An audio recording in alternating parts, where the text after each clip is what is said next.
happy? Yeah, what's up with it?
Happy? Yeah, what's up with it?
Good evening, listeners, one and all. Welcome to round one of the Ascent playoffs, hosted by Amateur Oceanic Esports, sponsored by My Republic Gamer.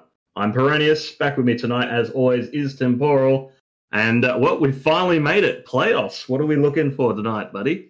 We have two cracking matches lined up. First off, in Division 6, Tropical Thunder taking on Constellation IO, followed up by Division 5, where Interstellar and Swinburne Black are going at it.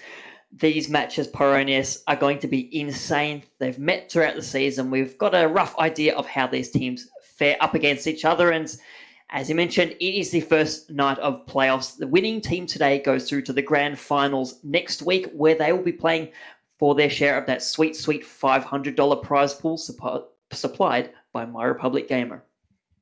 That's right. Stay home with the number one broadband provider for gaming. My Republic offers fixed broadband plans and services that provide ultra-low, ultra-stable latency connections, optimizing your gameplay experience.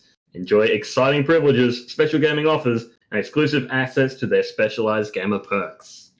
And in addition to My Republic, we'd also like to thank Splash, Apollo, and Bloodborne for helping for supporting Ascent and making this tournament what it is, and what a tournament we've had so far. Peronius, last week, two great matches. First off, Stratos Element went up against Firescale, and coming into the match, it was a 1v3. Element sitting on top of the division might have had an easier time of it than they did. Yeah, Firescale absolutely put them through the coals for that one. Incredible match. Really good games last week on the whole. They were both incredible. And in the end, Firescale absolutely flipped the expectations, pulling out the victory there with a 3-1 over Stratos Element. And then following that, we had the great match between QUT Anomaly and MG Sharks. And that one was a real nail-biter as well. Oh, that went all the way down to the wire. 5 maps. Anomaly ended up pulling it out and in a quite comfortable 5th map, but it took a while to get there. Both teams trading back and forth across maps. I was particularly impressed by the way Anomaly came together over the course of the match. They took at that. They went down on that first map on Nepal. It was a tight affair, but then they brought it back. MG Sharks came back, and in the end, they were able to get the job done. They got their first win of the season. Didn't quite make the playoffs, but they made their presence known. They are here. They're ready to play, and I'm looking forward to the next time we see them, whether it's next Ascent or in AAOL. I'm excited to see what Anomaly has in store for us. Definitely. We literally saw them level up over the course of their match last week. That was fantastic. Speaking of fantastic, tonight we'll be starting off, as we said, this Tropical Thunder versus Constellation IO match. And later on, we will be going on to Interstellar versus Swinburne back as well. Just as a recap for our audience, no change in rules for playoffs yet. It is still best of 5. Everything that you're used to remains the same. No hero bans, just the 2-2-2 lock, same map rotation. So it's going to be everything you're used to. These teams will have no excuse for any sort of change in playoff rules. But first off, we do have this match. Tropic Thunder against Constellation IO for Division 6. What do you feel on this one? This one, I feel, could go down to the wire like that second match last week. Division 6 are well acquainted with each other. The teams played 5 matches between 4 teams, which means you play multiple teams twice. Strangely enough, these are the 2 teams that didn't play each other twice. So we've only seen 1 meeting between them. And last time they faced off, Tropical Thunder came out ahead, taking the match 3-1. However, Constellation IO, with so much more on the line, I expect a great showing from them. Absolutely. And, well, it seems like maybe your long-time wishes have been granted. We'll be heading into Nepal first, as always, but we will be starting on Shrine, the map mode we almost never see. No, we did. Speaking of that, we did get to see it last week when Nepal went to 3 maps, so we proved it was still in the rotation. I'll be interested to see what these teams come out on. We've got some idea of what the teams may want to run. Constellation. Tarragon is noted as a Doomfist specialist, and we saw what an impact a great Doomfist player can make. I'll be interested to see. You know what? I just said that and realized they're not actually. Oh, so they are out, but they're coming out on the Echo. But anyway, You know what? That's fine. It's a big open map. You typically see Faras here, but Echo, a great hero. And of course, you don't need to invest that mercy in keeping the Echo in the air. Absolutely. Constellation IO will be playing from the blue, Tropical Thunder from the red as we get underway for the first round here on Nepal. Already both teams have got point presence. Bit of an interesting asymmetrical tank lineup here. Indeed, the Reinhardt versus the Orisa, the Zarya versus the Sigma, as the Reinhardt of Brood is the first to fall. That will give the advantage to Constellation. They've got the presence on the point, they've got all the shields they could possibly need, and just Lime there in the front line trying to keep the team alive, but those bubbles aren't going to be enough to keep Kitten in the fight. They're backing off even as Brood makes their way back in, forced to give up first control. Oh, and a late kill onto Leaf Ninja as well is going to buy a lot of time on the point here for the members of IO. Off to a great start here. It's a bit interesting. You'd think the double shield bunker comp maybe not able to provide the same sort of aggression as a Ryan Zarya, but they were able to force the members here of Tropical Thunder off the point. Did help they got the early kill on the Brood Strike, which when you lose your main tank, it's very hard to have any sort of point presence. There's going to be so much pressure put on Brood here with that one solo shield available. The Gravitic Flux already online for Infinity, lifts the Reinhardt up, slaps him back down again. The support line doing a great job keeping everyone alive, but it's not quite enough for Lime. The Earthshatter comes through from Brood, and the Bio Grenades, forces out the Immortality Field from Cookie, just keeping those two members alive. It's still a brawl on the fight. Sound Barrier out from Tropical Thunder. As their Zarya makes their way back to the fight, it's still an all-out brawl in the fight. It's two support ultimates invested, and now Terragon, the Earthshatter comes down. It is even bigger than Brood's. The cleanup is there for Constellation IO. They're going to hold on to the point. Yeah, they're holding on to the point. They did have to invest a fair few resources to make that one happen, but they're not out of fuel yet. Umbrella sitting on that supercharger there. Brood, however, 83% to his next shatter, so not in a terrible spot there. And Leaf Ninja's about to have the Dragon Blade online, although there is not going to be a nano available for that. They're going to need to commit pretty heavily into this next fight. At 70%, this is their last best chance. And Umbrella knows it, dropping the bongo early. And Supercharger going to make the approach so much harder. Brood, of course, sitting on that Earth Shatter, but has to be wary. The shield is melted down, forced to back away. The Dynamite's going to be wasting away that Reinhardt's health for the moment. The Dragon Blade comes out. Leaf Ninja slices through the point, takes one. Brute Strike lays down the Earth Shatter in support. That's going to be the cleanup for Tropical Thunder. They're taking the point. Fantastic work. Good execution there. Brood gets two, Leaf gets two. In the end, there's two people left to be cleaned up at the end of that. And they've got the point, but now they need to hold it. 99% on the clock means that they cannot lose this point at all. Lime is going to have the grab online fairly soon. They should be able to get a fight off of that, but that's only one fight, and they're going to need to get through about 3 of them to be able to clear this map. So it's definitely a lot of pressure still here on the members of Tropic Thunder. Indeed, there is. They're going to have there's Gravitic Flux coming into the fight. Potentially a Bob from Xavier. I'll be interested to see where Infinity drops that down. Managed to isolate the tanks last time with the Gravitic Flux. There's a tie coming for the side. Sniped out of the air. Cookie dealing with that. Leaf Ninja finds Xavier. No Bob going to be available. Infinity pops the Gravitic Flux, lifts up to, slaps them straight back down. But the kills all going the way of Tropical Thunder. The defense is holding on Peronius. Yeah, they've held out on that one, and they've managed to do it reasonably well as well. They've built a couple of ultimates in the meantime. They're going to have the Nano Blade. They're going to have a Shatter. They're in a good spot here. They're getting the ultimate rotation they need to keep them armed for this fight.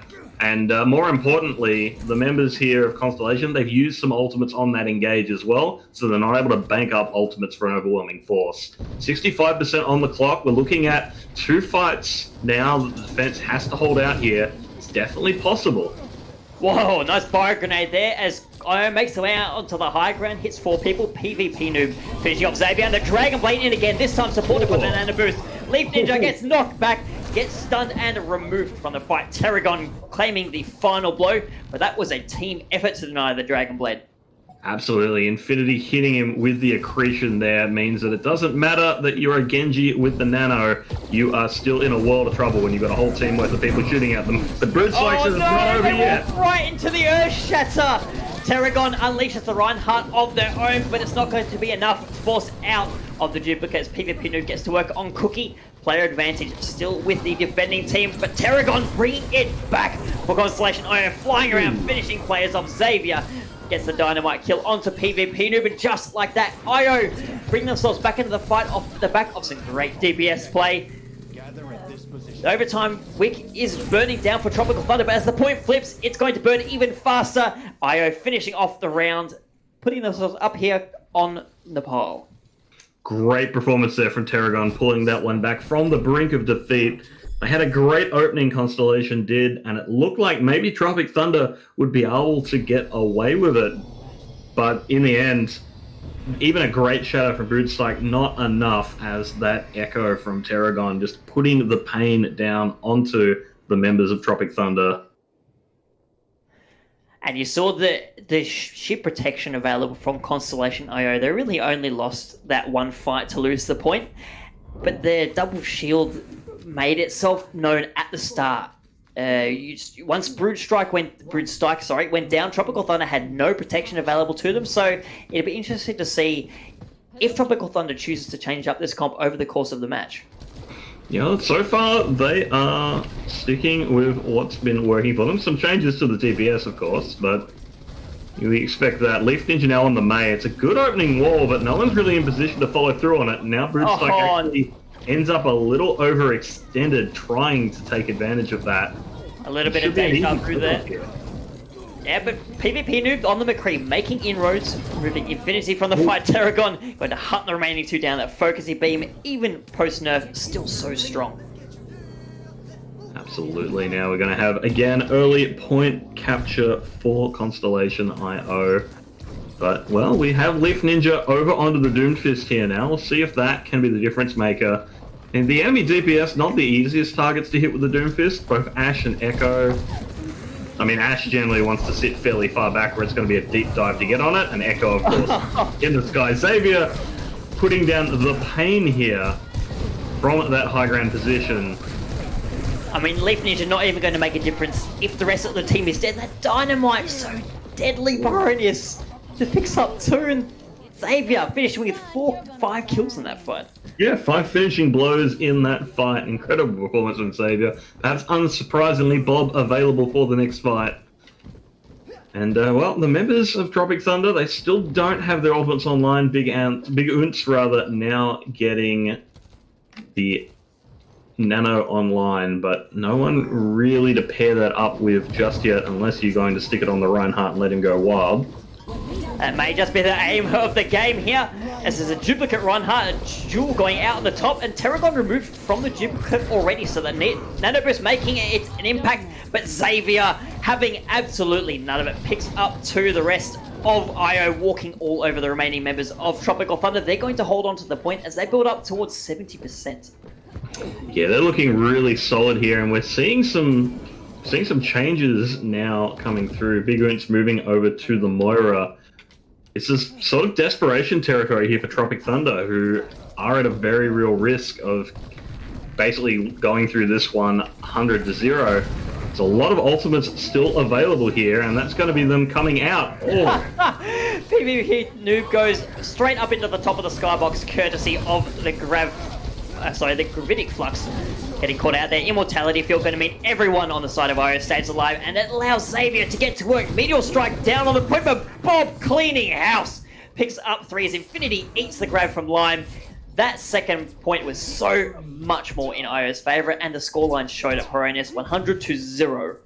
Yeah, Xavier was putting on a great performance there. The members of Tropic Thunder, they were not even getting near that point without losing at least one person, if not 2, from just some great long-range shooting from the Ashe. And it was really just brutal to watch. I don't really know what the solution is, because they tried coming in from a couple of different angles, and both times they were just finding their backline getting picked apart. Indeed, the one highlight there for Tropical Thunder showing up in the play of the game, the great Dragon Blade from Leaf Ninja, and they're going to need more performances like that across the entire match. But I mean, first of all, you've got to get in there and deal with Xavier. Absolutely electric on Village. I mean, I don't actually, you know what? I want to go back and watch that.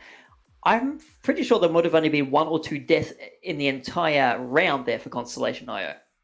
Yeah, they were just. I mean, it's pretty easy to get through without deaths when the enemy team is fighting a 4v6 fight before the team fight even begins. So that would not surprise me in the slightest.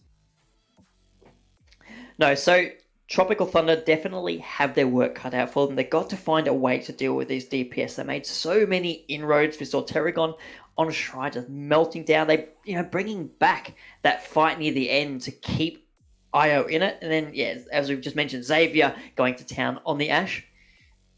So Tropical Thunder, what do you think?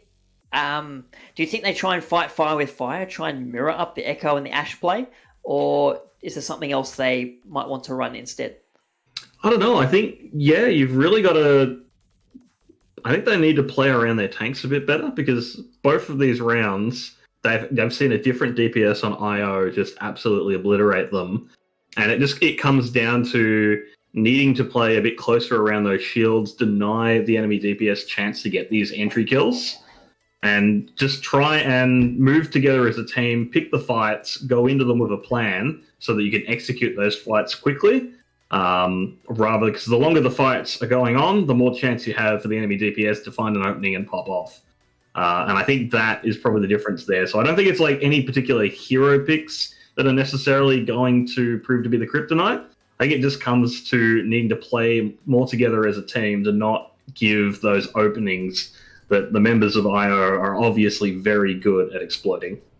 Indeed, and I think the composition of the teams might also be playing into IO's favour. They've been together for quite a while now, almost a year, whereas Tropical Thunder is a relatively new team, new players coming together, so that's getting that coordination down pat is quite difficult.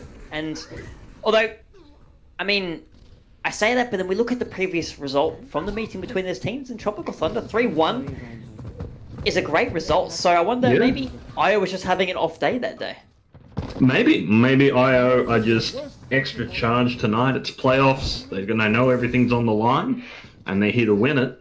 But, I mean, so far I'm genuinely surprised when you remind me that, in the last matchup, things were looking very different. Could just be as well that maybe IO, they're really good in control, and once you get them out of those control point matches, that's when things start to fall apart for them.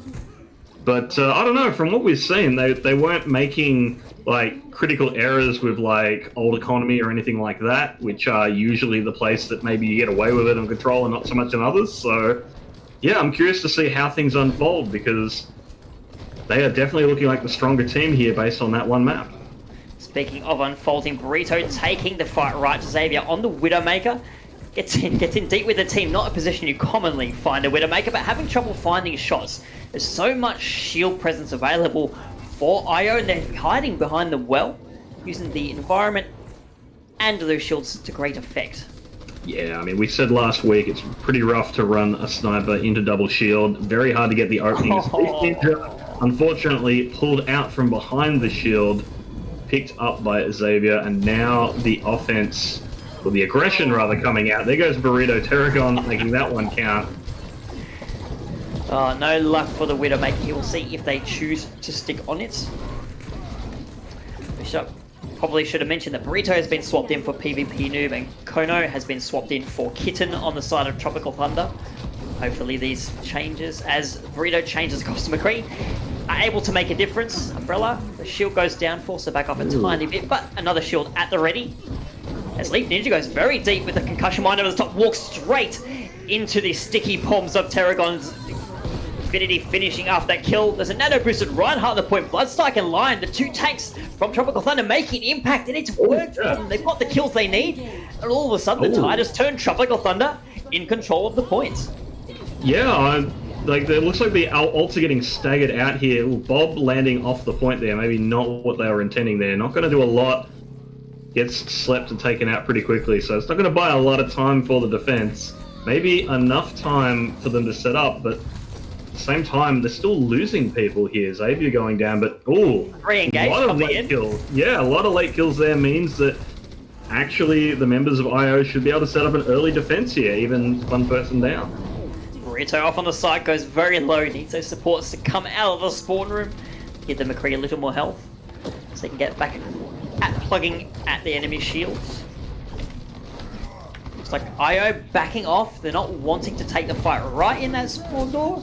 With Infinity's Gravitic Flux in play on the cart, lifts up so many. Kono has the sound barrier to counter that. Great play from them. And Brood runs in.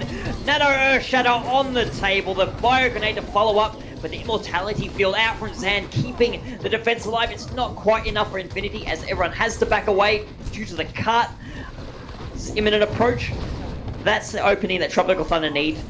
I say that as Burrito goes down. Xavier taking out the hit schedule again on this map. Such a deadly player. Amplification Matrix invested by Xander. The damage pumped out is too much for Brood to handle. So much damage being amplified right now. Lime able to get away with their life for the moment, but it's going to be a retreat from the attacking team. And I really like that defense coming out from IO. They have to back off initially because they don't have their 6th player with them. They managed to survive through a really good shatter thanks to Cookie being able to get that Transcendence off. And as a result, they're able to regroup, then turn things on their head, turn it against them. But now, on the side here, Burrito flanking around. Oh, gets spotted out by Xavier on the high ground. There's so many ultimates coming up online from IO as Terragon has actually duplicated the Ashe. Supercharger goes down. The damage being pumped out. Lime finds Cookie, but Xavier in the backline picking off the annoying little Tracer. Dynamite over the top. Bob on the field. This cart is not looking like it's going to be pushing home. As I said, that Lime gets Umbrella out of the fight, but the DPS from IO holding firm. They're going to stop the cart here at the end of the second point. Yeah, they continue to buckle down and really hold the line here, but I do have some slight concerns about Terragon's ult usage, just to nitpick, as obviously they're having a great performance on the whole, but basically this map we've seen 2 rather questionable Echo ults out of them, and you know, maybe it's just sort of a case of I'm popping off and doing enough damage that I'm getting up quickly anyway, so it's fine.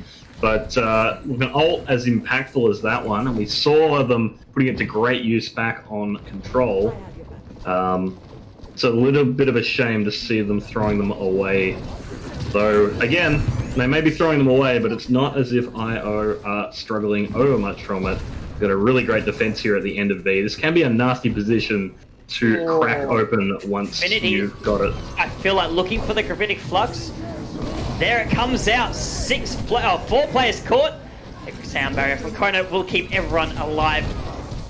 As Tropical Thunder rotates around the back, but they take so much damage in the meantime. Brood being finished off, as is Oons. 2 kills come back, and someone like Kono with 2. The sound barrier, plus 2 kills from the Lucio, proving the difference in this fight. Tropical Thunder are going to get this card across the line for the second point.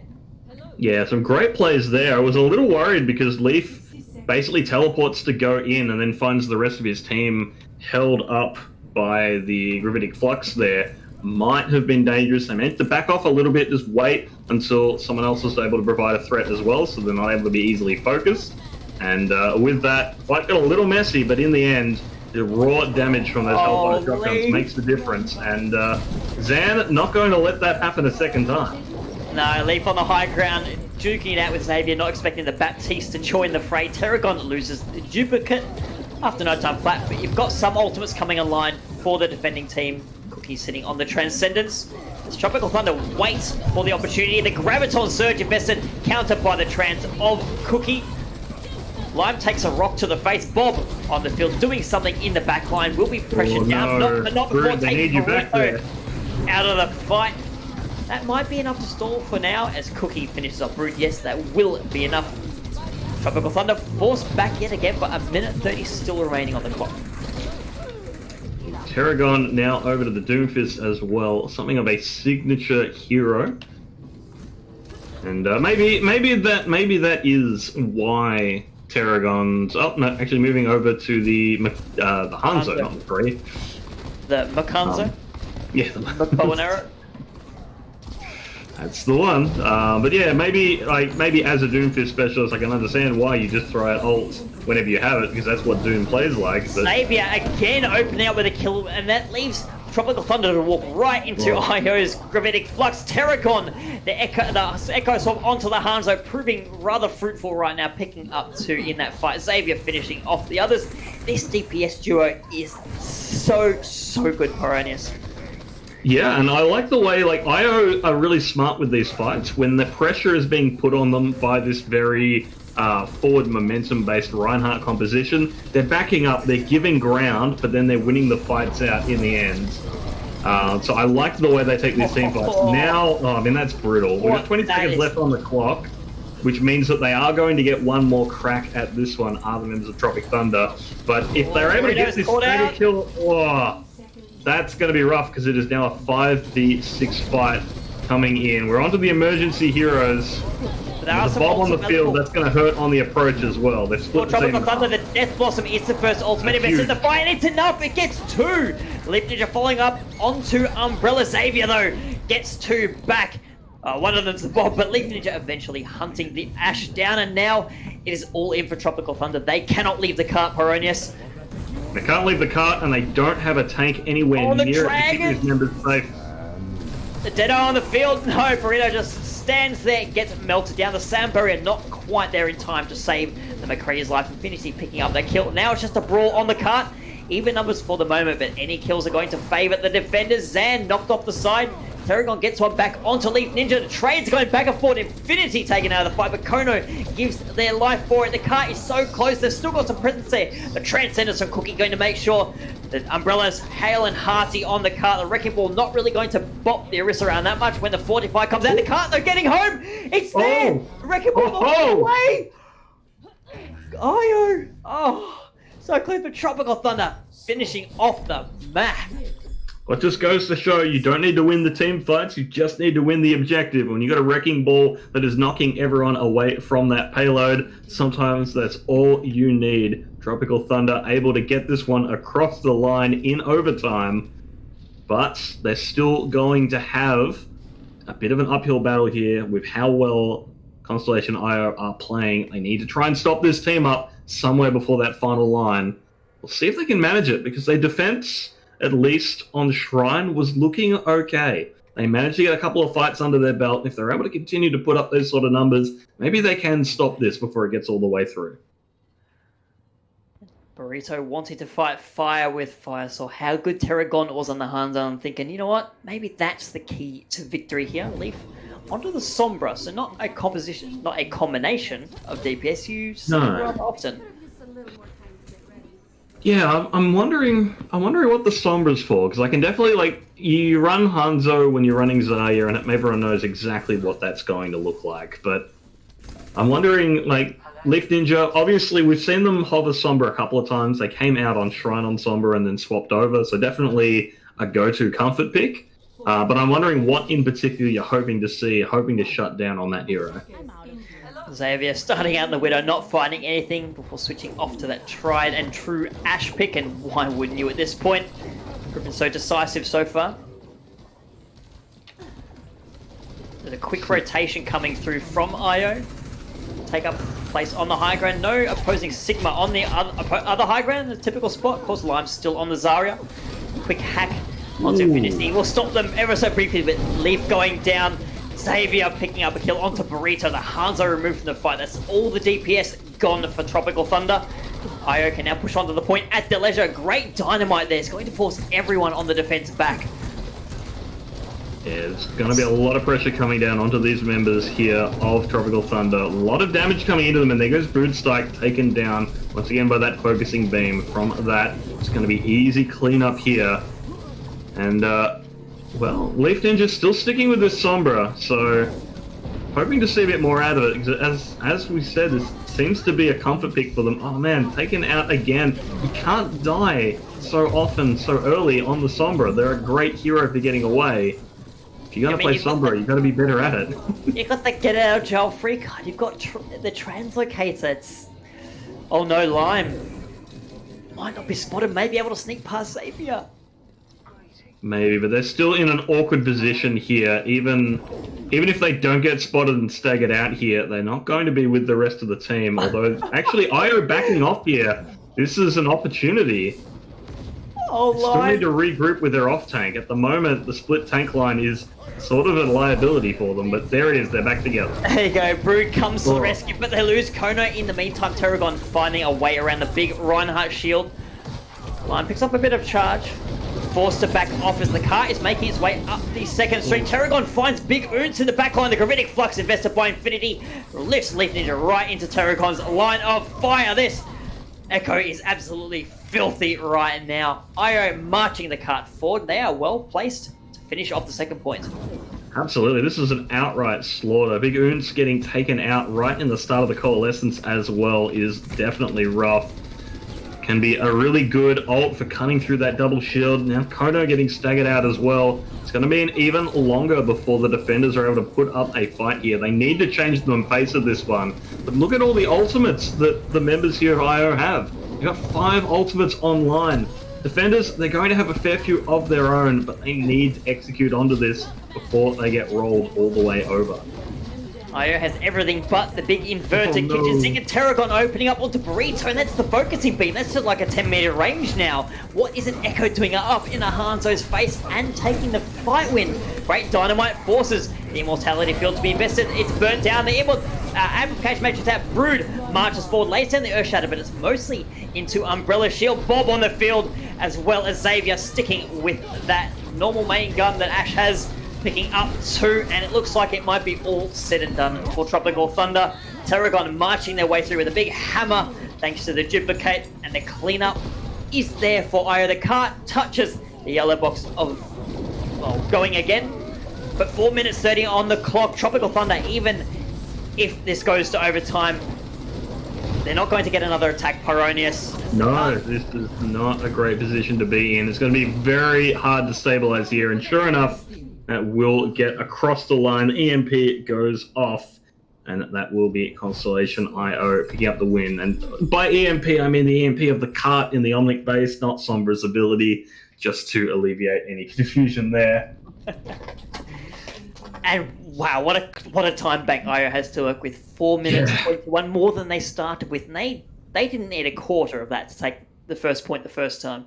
No, and this time they don't even need to get all of the first point. They are playing for the first tick, which means that the defense, they can't play any sort of drawn-out defense. They can't stall for time if they lose someone early. And let's face it, they've been losing someone early an awful lot. Terragon and Xavier, they're still getting these shots around the enemy tanks, getting those opening kills, getting those great entry eliminations, and from there, well, the fights are going to the team with more numbers more often than not, so we need to see something different out of Tropical Thunder if they want to turn this one back. Different is what I'm expecting from them, and I'm ready for the miracle defense, Tropical. Please bring it out. 4 minutes 20. Yes, you end up with a draw, but what a draw it would be, keeping your hopes alive in this match. You don't want to see Constellation IO going on to match point in such a convincing fashion. Absolutely, and we'll see if they can make it happen. They've got Leaf Ninja on the Tourbillon. If there's any hero that can put up an unexpected defense, it is the Swedish engineer. And Burrito looking to match the Ashe play here. See how that goes out. They're going for the double shield of their own, so they're moving away from the Reinhardt. This could be what they need here. We'll see if it works out, because they have so long to try and hold here. And yeah, the first time they brought out the double shield, and interestingly, they swapped the main tank and off-tank role. Brood taking up the mantle of the Sigma. Zan's Immortality Field, the first victim of this offensive. Leaf Ninja getting in close and dirty up around the statue. Brood strikes the first real blow. Xavier counters with a kill onto the opposing Ashe. Burrito gone from the fight. It's a 5v5, but really that's going to favour the attack, whose spawn is so close.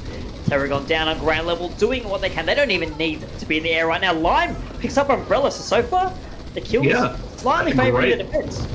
Yeah, it's a great pickup. Losing that main tank means the attackers are going to have to back off. It gives members here of Tropic Thunder a chance to reinforce. It's exactly what they needed to try and alleviate this pressure. So far, a bit over a minute has been chewed up. They're looking pretty good here. They've got 3 more minutes, however, to keep this up, so it's not over yet, and we're going to start seeing the ultimates coming out soon enough. Indeed, IO could just wait for the full 6 to be online and steamroll over the point if they chose. The Amplification Matrix out, putting paid to that theory, and Xavier makes great use of it. The Dynamite picking off Lime, and now there's no big Orisa barrier available for the defending team. The Sound barrier countering Infinity's Gravitic Flux, but Xavier does not respect your Sound barrier, removes the entire support line from Tropical. Zan finding a kill on the Brute Strike, and that will be that. IO move on to the point and move on to match point. Absolutely. It's been a dominating performance here from Constellation IO, who have been really showing up big time. It's really, again, I'm surprised to learn that Tropical Thunder took this previous matchup between these teams in the 3-1 victory, because this is looking very, very one-sided so far. And I'm wondering, has Constellation IO leveled up recently? Is it just the improvements that we've seen on their team with their great coaching staff, or were they just having an off week that previous showing? Because they are definitely not messing around here, and it absolutely shows. Another incredible performance coming out of Xavier and Terragon, and they are just shredding through this Tropical Thunder lineup. It's absolutely insane how good these DPS players are playing right now, and I mean, it just goes to show you how good this team works together. Xavier and Terragon aren't even feeling threatened. Yes, they're coming into team fights with a player advantage, but even as the members of Tropical Thunder engage, the tank line is not letting the DPS get under any threat at all. So they've got all the room to work with. They've got that calm, cool persona saying, "Yep, you know what?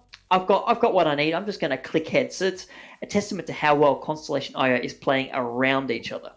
Absolutely, and I've just got a bit of insider information coming through as well. It seems since they last versed Tropical Thunder, Xavier has actually been added to the team, so that could very easily be the difference. With how domineering Xavier has been in this matchup, can totally understand how that could make such a swing. But still, Tropical Thunder, they have made their way to the playoffs in their own right. They have every right to be here as well. And that means that it's not over yet. There is nothing more dangerous than a cornered tiger, and cornered they are. Match point against them, but we'll be heading over to Hanamura. This may be their chance to turn this one around. Indeed, it might be, and they're swapping out Big Oonce, bringing in Asvale. As I said, that will be a change in I wrote that down wrong. That'll be a change in the support line. I'll be interested to see what Asvale brings to the table. Because Big Oonce on that Ana and the Moira maybe looking for a Mercy, perhaps looking for not a Baptiste, that was Kono. Oh, but anyway, I'll be interested to see what Asvale brings to the table. Hopefully it's enough to give them a win here on Hanamura. I think a draw, while it would technically keep them in the game, would really only be prolonging the inevitable at this point. Absolutely. I mean, you can turn things back with a draw if it's a draw that feels like a win, but who knows? I'm also being told, apparently historically, Assault has been IO's weakest map mode, so if there is an opportunity to turn this one around, now is the time. So this is a chance, maybe Tropical Thunder able to break the confidence of IO, start the reverse sweep, and carry that momentum forwards into Escort. Even then, it's going to be an uphill battle. That much we definitely know. We'll see if they can make it happen as we head over to our match point Assault match. Well, I wouldn't be surprised if Terragon broke out the Hanzo here. Coming back home, it's a lovely feeling. You get a little bit of a home crowd buff. You don't, because in these times you don't hear the home crowd because there's no spectators allowed at the event, but you like to imagine they're there. Yeah. Maybe we should get some crowd noise put in the broadcast. Is everyone cheering for Hanzo? Yeah, go Hanzo! Woo! Man, maybe Overwatch is just a spectator sport. There's actually no nefarious aims in it. Yeah, I mean, it wouldn't be the first time we've seen that. No, there was a game that came out in the age of TF2 called Monday Night Combat that I never love really that took game. And that was absolutely a spectator sport. And honestly, the best part of that game was the references to the crowd and the commentator in it, who did a phenomenal performance there. And then when they moved on to their free-to-play version of Super Monday Night Combat, they didn't get the same guy back to be the commentator, and the game wasn't quite the same for it, unfortunately. But I digress. Yeah, I'm glad you brought that up because I love that game. Anyway, as we come out, Tropical Thunder starting on the attack, switching to a double shield lineup, Brood and Lime, Reinhardt, Orisa respectively, and a sneaky sim teleporter strat onto the high ground, not taking the bait of going onto the point and getting completely obliterated straight away. The nice rotation allows them to all to get on the point and stay alive. The support's doing a great job keeping the members alive they need as Terragon is going to chew through the support line, and interesting name there, Leaf Ninja on the Lucio, as Valkyrie has come in as a DPS player. Yeah, so that's a bit of an interesting swap around there. Not often we see people swapping roles, but speaking of swapping, Terragon able to just swap their position using the mobility of Hanzo there, get in around behind and just start shredding people from the back line. That's one push down. We're actually seeing Burrito going over to the Widowmaker here, so looking to take a sniper's duel against either of these IO DPS. But will they get the opportunities to land those shots around the shields? That will remain the question. It might be difficult for them. I would not want to be taking a one-on-one versus Xavier or Terragon, let alone a 2v1 as Leaf Ninja, the first to fall afoul of the bow from Terragon. Just slapping those Storm Arrows in. Now has the Dragon online, and it could be deadly for Tropical Thunder as they come into a tight and closed space. They're waiting for their remaining player to come back, Pyronius. Yeah, it's a bit awkward to be in there, but Burrito getting Terragon is good news because the biggest thing to worry about there is just a Dragon getting shot straight through that position, forcing them out into the open before they're ready to take a fight. Great immortality there to counter the Gravitic Flux, and now they're looking to put pressure onto the point itself. Xavier was low, had to back away, so this is the opportunity that Tropical Thunder need. A Brood throws down the Earth Shatter, but the Immortality Field going to keep everyone alive. Cookie then throws out the Amplification Matrix as a Dragon probably coming through from spawn. Yes, it does. Terragon takes a dive off the map, maybe trying to run around, but doesn't make the jump.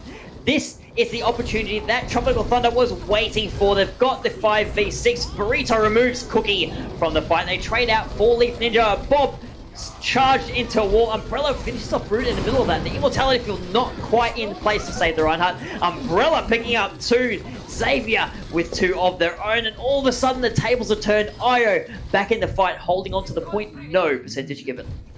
Absolutely, and Xavier again popping off to control these fights. Got to get this DPS under control. And I mean, it's not easy because they don't really have any heroes that can specifically go and pick a fight with Xavier. Burrito's going to try, but again, you have to expose yourself to the Widowmaker. And the way these fights have been unfolding, Xavier's been able to take cover from the Widow while providing a lot of pressure onto the team. But Broodstrike coming in hard here now, getting the opening kill onto Umbrella. Terragon's traded back one. This fight might be an opportunity. Never mind, Terragon. No, Terragon going to even the odds. Gets taken out in the end. Burrito finally winning out a duel, but it's a bit unfair. Long-range sniper rifle, guy with glove. The rest of IO making the Widowmaker pay for it by killing the rest of their team. Just as Vale left on the point, but the repunt not long for this world. Getting away with a teleport, but only just.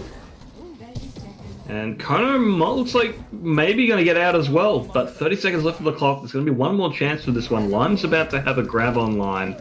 There is going to be another Bob and another Amplification Matrix. That's the name of Baptiste's ult. I'm just terrible tonight. Doomfist pushing one of those, that would be weird, but the grab invested, Immortality Field, followed up by a great Bio Grenade, going to deny all the healing in the world. Tropical Thunder marching onto the point. Bob is there with Umbrella, but they will not be long for this world. Kono goes down, but in the end, the numbers clearly in the attacker's favor as they capture the point in overtime. Yeah, and I mean, if this is IO at their weakest, you definitely got to be concerned. Barely able Tropical Thunder are to take this first point. Now they're not really going to have the tools to be able to snowball the second point either off the back of that. 3 minutes to take this point. Amplification Matrix up from Cookie means that it's going to be very difficult for the attackers to break this one through. That said, they're pushing straight onto this point, no fear. Can we see a hero nano boost come out? Leaf Ninja under pressure, forced to use the Bio Grenade on themselves. And while they're hiding away, Io cleaning up the point. Xavier going to work, picking up 3 kills. Absolutely, and that's perhaps not too surprising. Ultimately, the defenders, they set up a very surrounding high ground position on the point. So the fact that Tropical Thunder pushed into the point really quickly wasn't really that valuable because there wasn't anyone to run at. And with that, they just get whittled down fairly quickly. No percentage given off that one. Now they need to find an entry into this one. They realize that, no, we're going to need to come in from the high ground. We need to take some of these positions away from the defenders. Gravitic Flux invested Infinity floating in the middle of the arena. Doesn't quite pick up any kills, but Xavier, please stop. This other team has families. Going absolutely haywire. Leaf Ninja finishes off the Ashe, but is too little too late. Is Terragon back out, able to clean up the rest of the kills. 1 minute 30 left on the clock. Tropical Thunder in a dire position. They really are, and Umbrella's going to have another supercharger as well for the next fight. Zan's got the rally available. And I mean, Zan on Brig is sort of... It's not even necessary per se, but at the same time, Burrito on Tracer and Reaper on Asvale both have to worry about the Brig for different reasons. Pulse Bomb goes out early, but Umbrella it. Yeah. And the armor pack's there, Brig showing her. You saw Xavier out of the fight first. Might be an opportunity for Tropical Thunder as Asvale's Death Blossom over the top picks up 1, and the Immortality Field that's been dealt with so well. Lime finishing with 3 kills. And now the point cleared off Tropical Thunder could end up taking the point here. Yeah, and everyone's sort of waiting in spawn. Oh, what a sleep! They just barely get back onto there. They wanted to come back as a team, but they almost don't make it back on. What? Terragon was slept, but still took out Kono, and that's given enough time for the rest of the defense to come out. Umbrella has the supercharger, and Xavier making use of that. They're going to hold on. 99.4% given. Oh, Tropical, they had that in the bag. So very, very close. In the end, the members of IO, they're able to, they play a bit more disciplined. They come out together as a team instead of trickling onto the point to stall. Pays off in the end. They're able to take that team fight. Now it's going to be really rough to even get on that point, charging through an amplification matrix. There is a touch, but they've lost Boot Spike, they've lost their main tank, they've lost their off tank. And that might be all said and done here for Tropical Thunder on their point B push. The progress is reset back to 2 ticks, but they're going to hold on to the 99.4%. Constellation IO, though, set themselves a match win and grand final berth target. All they have to do, Pyronius, is complete the map. Absolutely. They just need to finish the map. And yeah, at 99.5%, it really is finishing the map to get that one across. We'll see if they can manage it. So far, they have looked absolutely dominant in this matchup. So, and we know how continues. Yeah, we know how good they are at capturing a single point Kings Row. Point A very quickly taken by them. If this is their weakness, Tropical Thunder is hoping that it is their attacking run, not their defense. I suppose in the end, they did almost give up 2 points. So yeah, maybe showing the gods can bleed. Gods can bleed, but that doesn't necessarily mean that they can be killed, and that is what remains to be seen. And ultimately, it is only a symbolic victory if all you've managed to do is make a god bleed. But maybe... An interesting setup coming out from them, going all in on the dive defense. Well, it's something new from them, and that's definitely something we need to see. I mean, given how much of an impact we've had from the likes of Xavier sitting on the Ashe, doing that long-range damage, being able to dive and eliminate that player early on could be the difference maker. That is, of course, if Xavier was on the Ashe, but unfortunately they're coming out on the Symmetra here. Running dive into Symmetra May is not really an ideal matchup. Straight on the point. I don't think they even needed to invest in the wall there. They've still got it available. Yes, Terragon blocks off the front of the point. It's going to isolate the Doom Fist. Burrito trying their best to get out of here. Still get the healing done. Kono doing a great job for Zan. Eventually finishing off the Doom Fist. Infinity finds the Mercy. This point A defense not long for this world. Infinity marching all over the defending team.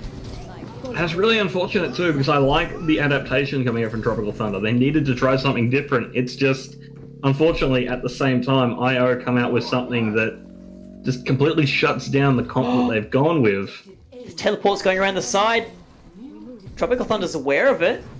Oh, no, sorry, they might not be. They might not be ready for this attack. Oh, they're not. They're going to have to drop down off the high ground, right into Infinity Dirge. And the charge goes through, picks off Kono. I think might have been booped into the Lucio. Photon barrier on the point, only cutting off a sliver of it. This could But be Tropical Thunder nowhere to be found. This will be IO's ticket to the grand final. They take out the round. We'll see you next week. Constellation IO taking a clean 3-0. It doesn't really get much cleaner than that as well. There was really only a couple of moments in the series where Tropical Thunder were in it at all, and almost all of those were back in the first round of Control. It was really IO all the way for this matchup, putting on a great performance. Both those DPS of Xavier and Terragon absolutely running rampant over the members of Tropical Thunder. In the end, they get a well-earned victory here. And as a result, Tropical Thunder, that is going to be it for them here in Ascent. It's been a great run. They've made it all the way to the quarterfinals, to the semis rather, I should say. But in the end, they fall short.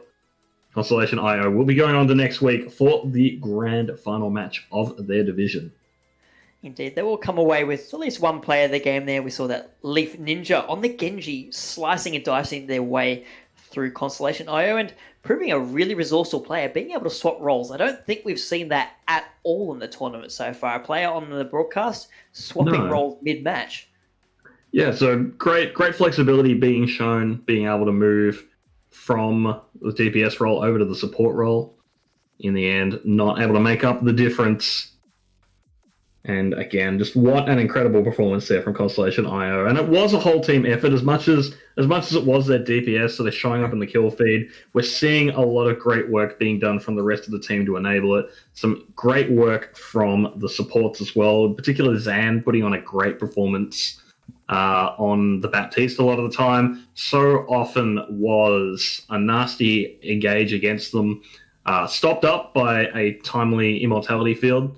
And that's allowed them to stay in the game. So some really, really great performance there. And of course, the tank line putting on a solid performance throughout the whole matchup, winning those shield wars, being able to get the advantage off the enemy tanks. And it really was a lot of the time, the fights that Tropical Thunder were winning were the ones where Broodstrike was getting in, getting the damage done, and actually taking out the IO tanks. And a lot of the time, if that wasn't happening, it was only a matter of time until the IO DPS were winning the fights. So, indeed. So, well, if we broadcast the Division 6 grand final match next week, we will see more of Constellation IO. But look out for them in the future. Follow them on Twitter or follow them in the Discords or whatnot. Speaking of following people, make sure you're coming back at 9:30. Yes, making sure you're coming back at 9:30. Interstellar versus Swinburne. Black looks to be a monumental matchup based on their results previously in the season. We'll cover more of that just before the match begins. In the meantime, make sure you're checking out My Republic if you're still looking for a great MBN package for gamers. Also, stick around on the AOE Discord. You can find all our socials, YouTube, Twitter, Twitch, Discord, aoesports.com.au. And if you're interested in Valorant, of all things, make sure you check out the Valor Cup, which is a new tournament AoE will be running come July. And we encourage players to join that. Play Overwatch, play Valorant, just stick around, just come along for the AoE Pugs on Sunday nights. Bonus, but we'll see the viewers later. We will indeed. So stick around, stay safe. We'll be back soon.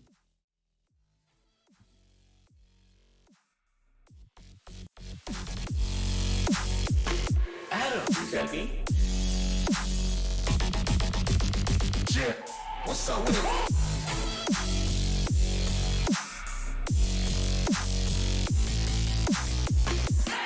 Yeah.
that beat?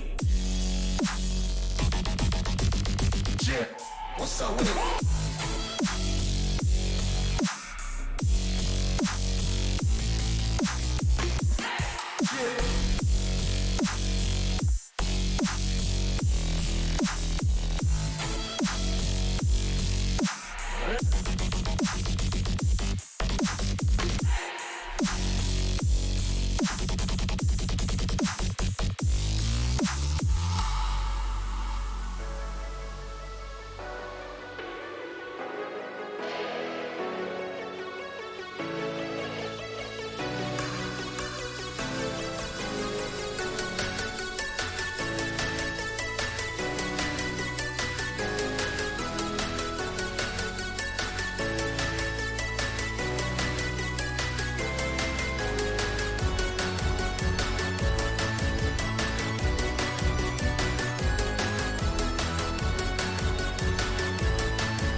me? Yeah, what's up with it?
Yeah, what's up with it?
Yeah, what's up with it?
Yeah, what's up with it?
with it?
happy? Yeah, what's up with it?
Happy? Yeah, what's up with it?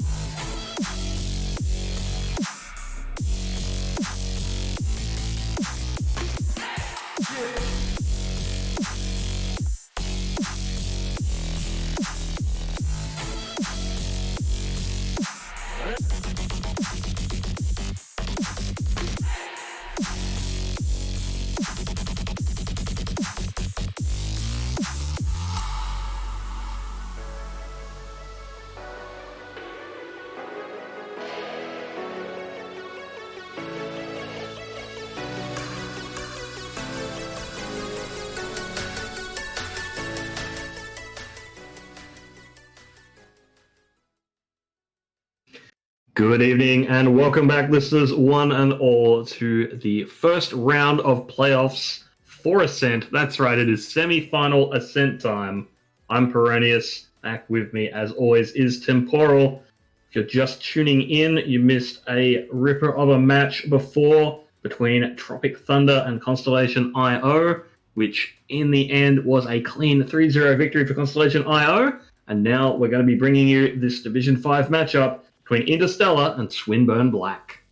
Oh boy, oh boy, oh boy. I am so looking forward to this match. Not only do we have two great teams, Interstellar, a fantastic movie, which we kind of alluded to last week, thanks to Anomalies.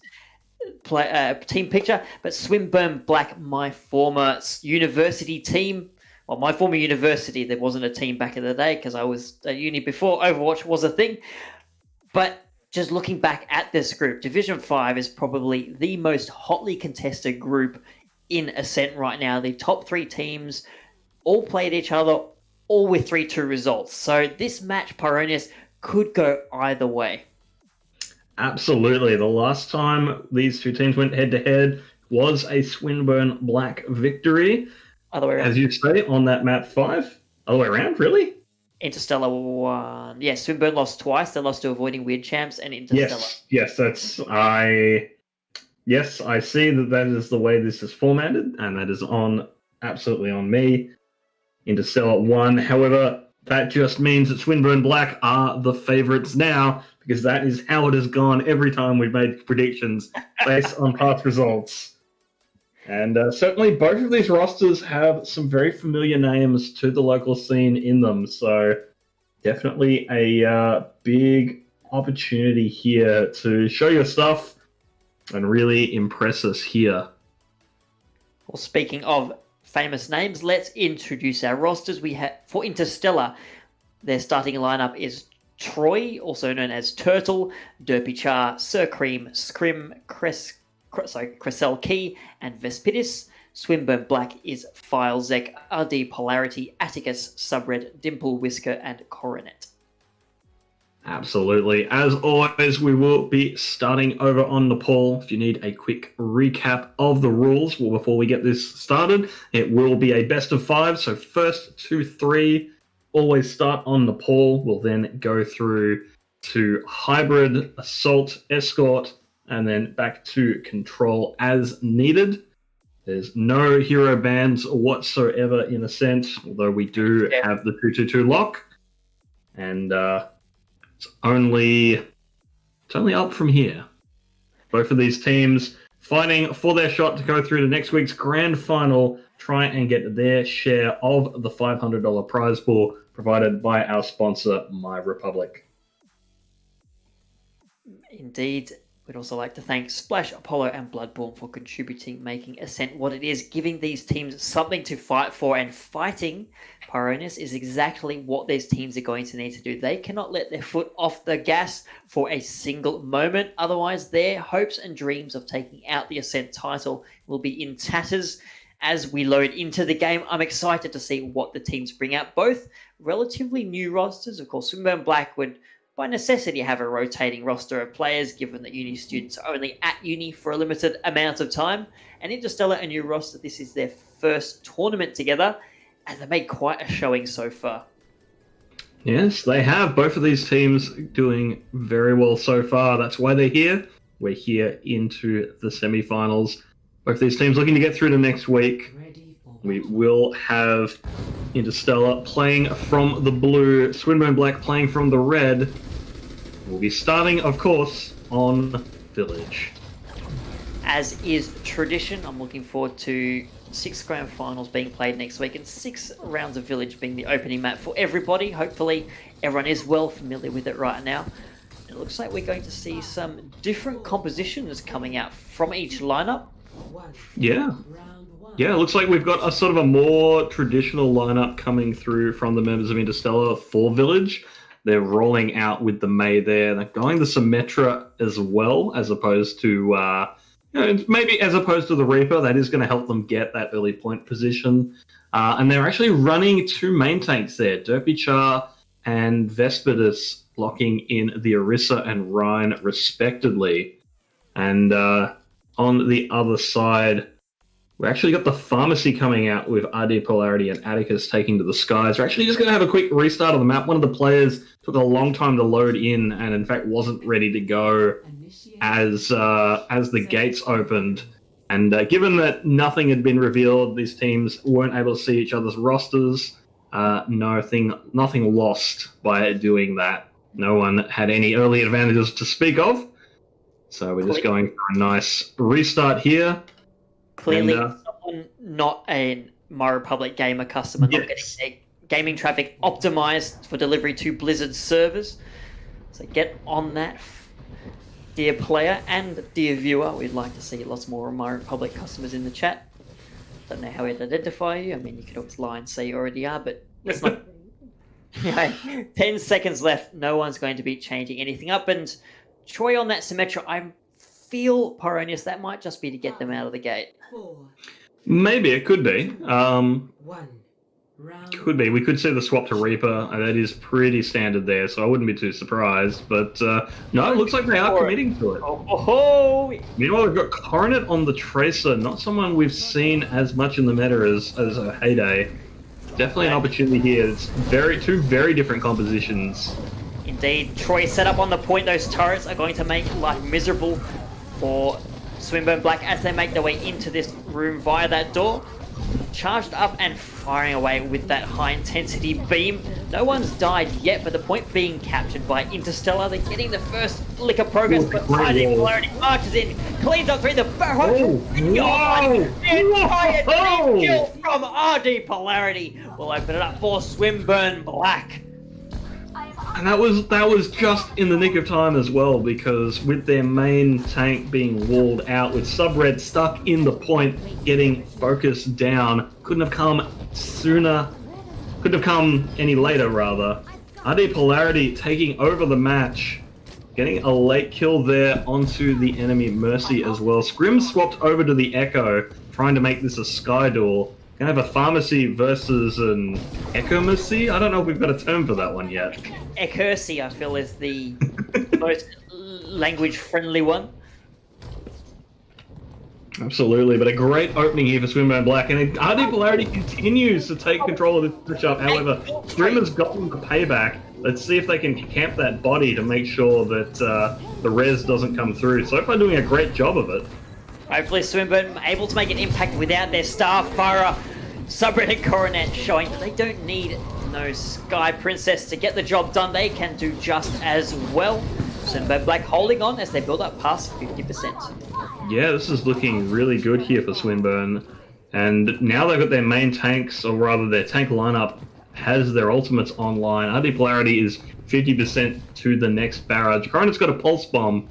And the members of Interstellar are sort of a bit lacking in resources at the moment. Troy the closest, who swapped over to the McCree. Getting close to that Deadeye. Not the easiest ult to use, although it can be effective against the Pharmacy because you really need to get out of the sky. That said, if RD Polarity takes you down, doesn't matter. Direct counter gone. The grab Pulse Bomb combo pays dividends. The tank line removed from the fight, as is Krez. Swinburne Black holding on. They used a couple of ultimates, but they've still got plenty to work with in the 10% that remains. Absolutely, and we're seeing some desperate swaps here. Vesper just moving over to the D.Va, maybe just trying to get back to the point with the extra speed and mobility she has, as well as giving some resources against the Pharah with those rockets. Oh, the Earth Shatter is big! Troy removed from the fight yet again. Screaming finds RD in the air, but the damage is already being done. Swift by Swift, no Vespidus takes Atticus out of the fight. So some kills coming back. The duplicate out of Scrim wears off, but Filesec finishing off the little tiny D.Va on the point, swinging away as a Coalescence. It's overtime burning down Pyronius. Swimmer Black going to take the first round. Absolutely, and that is a very strong performance there from Swinburne Black, especially RD Polarity. I think if you're Interstellar, you're really hoping that you're not going to Shrine next, where again Pharah can take over the map. And I think luck on their side, as we will make our way into the...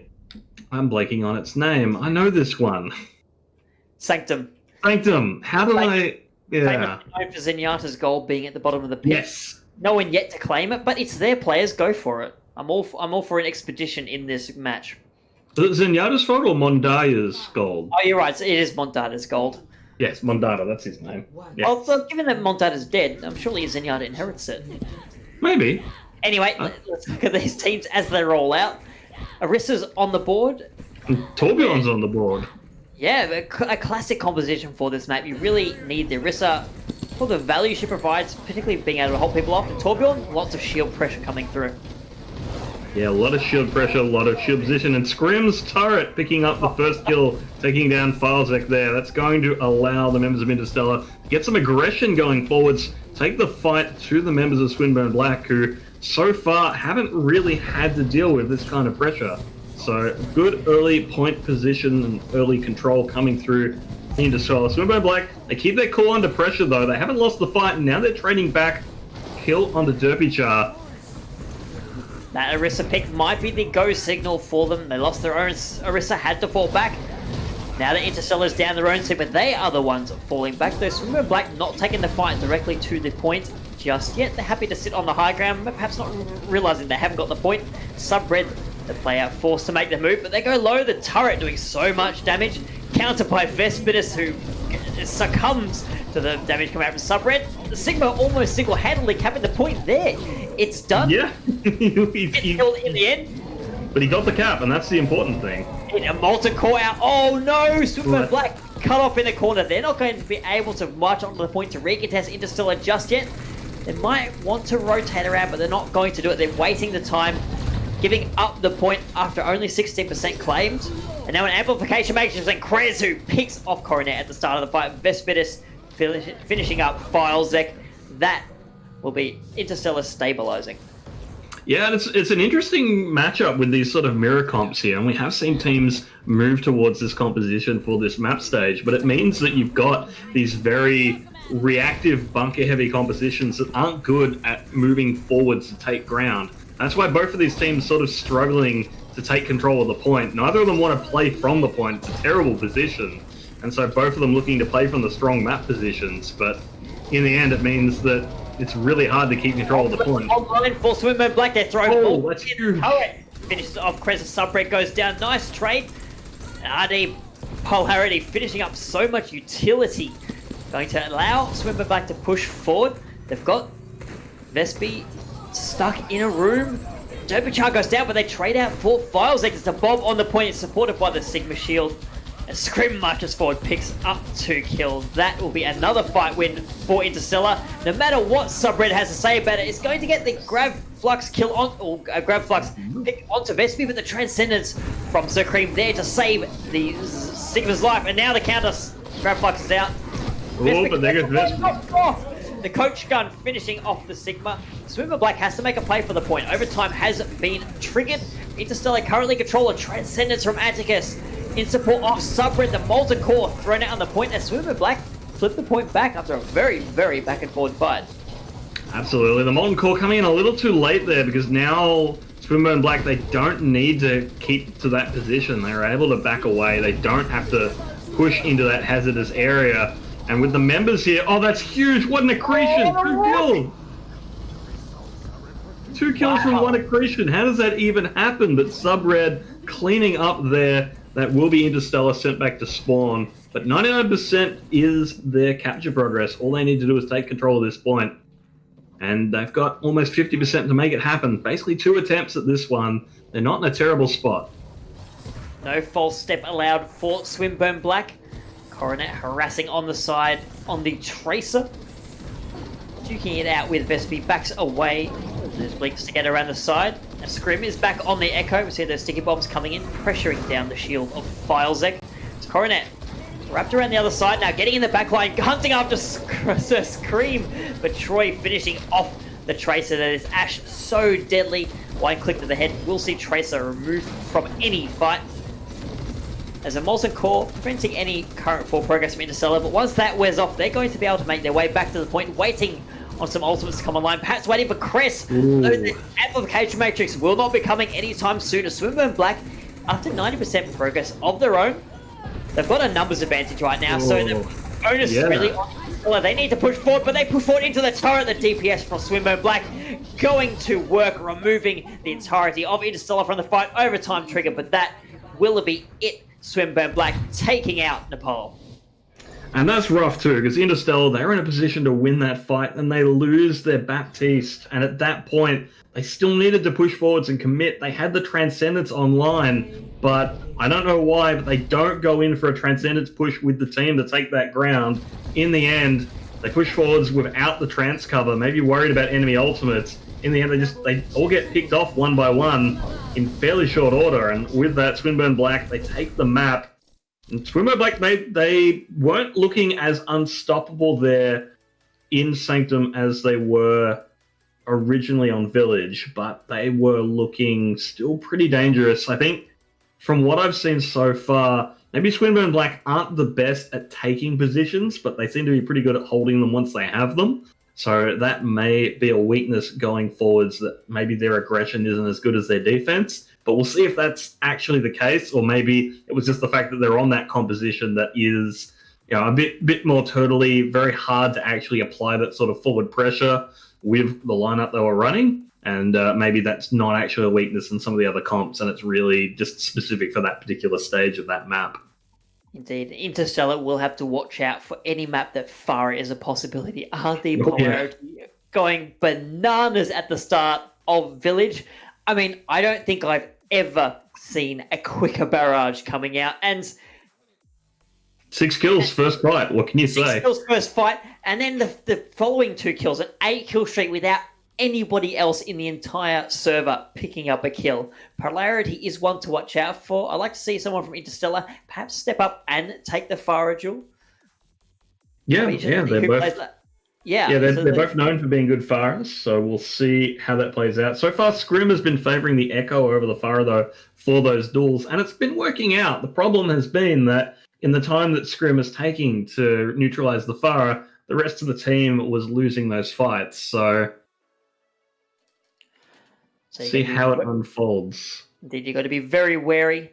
Thanks need to be hyper aware of where RD is at all times. You don't want to be losing errant members.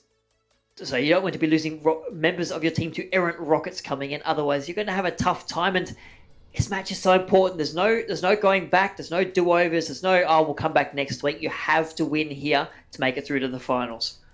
Absolutely. No losers bracket to bail people out. This is the final line, the end of the line for one of these two teams. Early advantage to Swinburne Black, but we're moving into King's Row. We'll see if Interstellar are able to trade back. Once again, still playing from the blue. Swinburne Black playing from red. They will be attacking first. Bit of a delay on the defenders rolling out here, but it looks like they finally decided on how they're going to roll out here. And it's, I suppose, what you sort of expect from King's Row. They're going to be playing a Ryan Zaya defensive composition. Baptiste and Brig is perhaps the unusual one there. And, of course, Echo providing that Sky support. Meanwhile, Swinburne Black, they are rolling out with the Ashe Reaper composition. A lot of dangerous, heavy damage heroes in that one. See how that goes for them as they make their way towards this first point. They march their way straight onto the point. No funny business for them. RD Polarity plugging away with those Hellfire shotguns. The Immortality field already out. But so many members of Interstellar so low. So Cream and Krez doing a great job bringing their tank line back into the fray. Scrim makes use of that health, picking out Filezek. No Reinhardt available for the attacking team for the moment, but no Reinhardt for the defending team. Derbychard taking down Krez down. Troy gets a flashbang kill onto Asce. It's currently very back and forth, but these trades are going to favour the attacking team. They've got the numbers right now, and their spawn is so close. Filezek already back into the fight. They're going to take a lightning quick point A. And it's great discipline there from the members of Swinburne Black, who don't give up when their main tank goes down. They're able to quickly trade back, eliminate Derpy on the other side. And, well, they're still going. Subred going deep. Filezek actually having to charge backwards just to keep himself alive, but all of this early pressure pushing back the defenders all the way back into the third point. I really like to see it. I like to see them bottling up the defenders here, getting a lot of free cart progress. It's a great place to bottle up the other team. It's working out for them as well. They have such a high damage composition with the Ashe Reaper that it can really put a lot of pressure there. It's going to take an Immortality field just to get back towards the point. And they make great use of it. Scrim removing Filezeg, Atticus down, the big heals and the big shield gone. The attack will finally be stalled out. Interstellar reasserting some semblance of control. They're pushing forward. They want to keep this archway in their own possession. And that's great as well. Again, this is the exact same reason. Really good aggression there. They're making good use of what Reinhardt can bring to the table. And Scrim putting in a lot of pressure from the off angles as well. Really making it difficult here for the members of Swinburne Black to respond to it. Coronet having a job trying to keep that under control. Grab invested onto the back of the cart, and Troy uses it to take two out as a duplicate Reinhardt. Two Reinhardt swinging away through Earthshatter. Finishing off from Scrim. Derbyshire didn't even need to use their own Earthshatter there. Yeah, I think Scrim shattered twice in that fight, which is something you can do on the Echo with that incredible quickly building ult, and on a hero like Ryan with all that splash damage. I mean, why not? But yeah, the second one didn't really do much. It was just to show off that they pulled up on the field, coming out from Coronet into the backline, forces a little backing away. Filezeg throws their shatter in the shield, but RD Polarity over the top with the Death Blossom will clean up the defense. The cart making its way back through the second point. Spin to win, and the bell will sound. Swinburne Black once again under control. And we see Subred again pushing forwards, looking to take control of this map. Also looking to probably get another grab happening. Trying to keep that charge up, get that damage done. Rest of the team is there with them. Still the payload hanging back a little bit.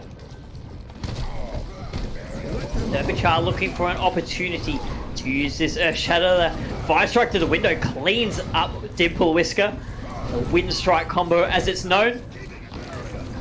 Healer support's gone from both sides. Subred down, nowhere near that Graviton Surge. You're not really losing out on the ult for the moment. The Dynamite on the ground, Derpy backs away. Doesn't want to cop that. Swinburne Black fall back for the moment.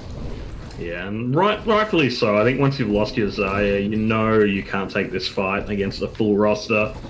And we just see a lot of aggression coming from Bethadus, trying to keep that charge up, trying to get that damage very close to the next grab there. Coalescence online from Dimple will enable Swinburne Black to push forward. There's the Earthshatter from Derby with the sound barrier. Will be massive. Scrim finishing up 2 kills. Interstellar holding on here, burning lots of time off Swinburne's clock. Absolutely, they're really buckling in here.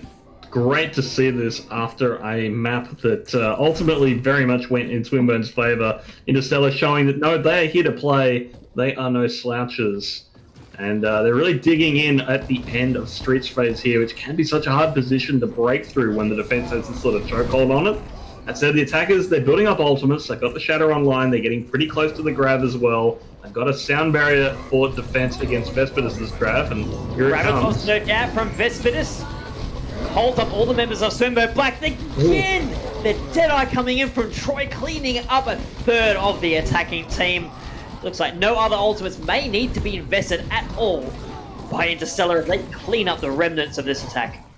Absolutely, and that's what you want from those fights. You want to be winning them as cheap as possible. They do it with 2 ults. You've got to be happy with that one. Filezeg, unfortunately, committed the Shatter into that one. And Bob was thrown into that fight as well. So Swinburne Black, they're throwing ultimates into fights that they're not winning, which is not really something you can afford, especially as an attacker. Scrim on the high ground looking for a duplicate target. Finds the Reinhardt going to swing down from behind, charges through the enemy team, building up towards their ultimate. Already 50% there. There's the Earthshatter. It goes down. It's massive. Picks up 2. Gets knocked out of the duplicate form, but the damage is done. And there are so many times where I just look at Echo in the game and I'm like, I'm glad I'm retired as a player. I don't want to have to deal with that crap. It's just such an incredible hero to have to play around, especially in the hands of a really good player. And Scrim absolutely showing what Echo can do and how annoying she can be to an enemy tank line. The ultimate rotation coming up good for Interstellar. Derby has another Earthshatter built up. The sound barrier keeping them alive as they sit in the grab. There goes the Earthshatter. RD the only victim of that. Subred pushes forward, takes Derby out of the fight. Troy's Deadeye finishes one. RD Polarity over the top, picks up 2. Swinburne Black, the pressure is on. They need to be on the cart. No! Oh no! Oh, they stepped off! Oh, Swinny! oh, you hate to see it. Swinburne Black with the old letter number stepping off the cart, and as a result, that will be the end of their push. Yellow box of victory going to materialize in this second stage of Streets. A testament, though, to how well Interstellar was doing on that second point defense. They had the cart locked down. Swinburne Black, that was their second fight win of their second point attack. Yeah. And they just got carried away with it. Oh, Spinny, no. And this also partially happens because the person who is the dedicated cart sitter was dead. So you don't have the normal person who sits there isn't being the person on the payload because they're already on the way back to spawn. Someone else that needs to take control of it. But in the excitement, in the comms, when you're winning a fight, it's very easy for that to be missed. And that's probably what ends up happening. As a result, the attack tragically cut short just as they were looking to come into that third stage with a lot of momentum. And, well, this is an opportunity for Interstellar to get their point on the scoreboard as well. This is now looking very achievable for them. They're playing very well here in Kings Row. Hopefully Swinburne's mental not too shaken by that little misstep, but they've got plenty of room to work with. They can defend on point A and defend on most of point B. Stella rolling out. We'll see if they're as aggressive as Swinburne was on their own attack. A slightly trickier rotation, if you can call it that, moving through the Alderworth. Nice wall. Gives them a lot of protection as they step out of the hotel. Now step onto the pavement. They're waiting for the Uber to arrive. Good freeze onto Subred. But the defense is there. Filezek gets burnt down. Troy finishing with the final blow. Another great wall. Going to force Swinburne Black to fall away off the point. Give up the control for the moment. As Troy going to work finds polarity. Lighting up. Subred kills themselves. Unfortunate for the Zaya, but in the end, Interstellar going to be taking this point quick smart. Absolutely. 50 seconds is all that it took them to get from that spawn onto that point. They will be getting that capture shortly. However, the members here at Swinburne Black, they're able to regroup in good order. So they're going to be able to take an early hold here around the bookshop. Maybe even push forwards, go for an even earlier one if they get the opportunity here. It's going to be an early fight here, and a good wall coming through is going to put a lot of pressure on the Swinburne. Shatter down only hits Filezek, and the Coalescence going to keep the Reinhardt in the fight and pushing forward. A fire grenade will make him a lot easier to kill, but the nice bubble coming out from Subred keep the Reinhardt alive. Cleanse. Now there's an Earth Shatter online for Filezek, but they're not going to need it. Absolutely. Great play there from Dimple Whisker, pulling out the Coalescence, able to save their Reinhardt and apply a lot of pressure onto Interstellar, who are looking to get aggressive off that Shatter. In the end, shuts down the push. A great play from the Moira there. And as a result, Interstellar, they're going to start moving forwards again, trying to break through this. Swinburne Black, they want to hold the fight at this Archer, and they've got the tank ults to do it.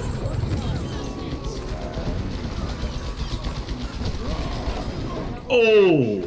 Troy getting big work done with that Deadeye.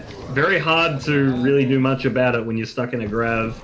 There's a Deadeye being charged up. You know that that's all 6 skulls locked in, and it's going to shred right through the Reinhardt shield. That's exactly what happened. Now Interstellar pushing forwards, looking to bottle up the members of Swinburne Black here as its payload makes its way dangerously close towards that yellow box of victory.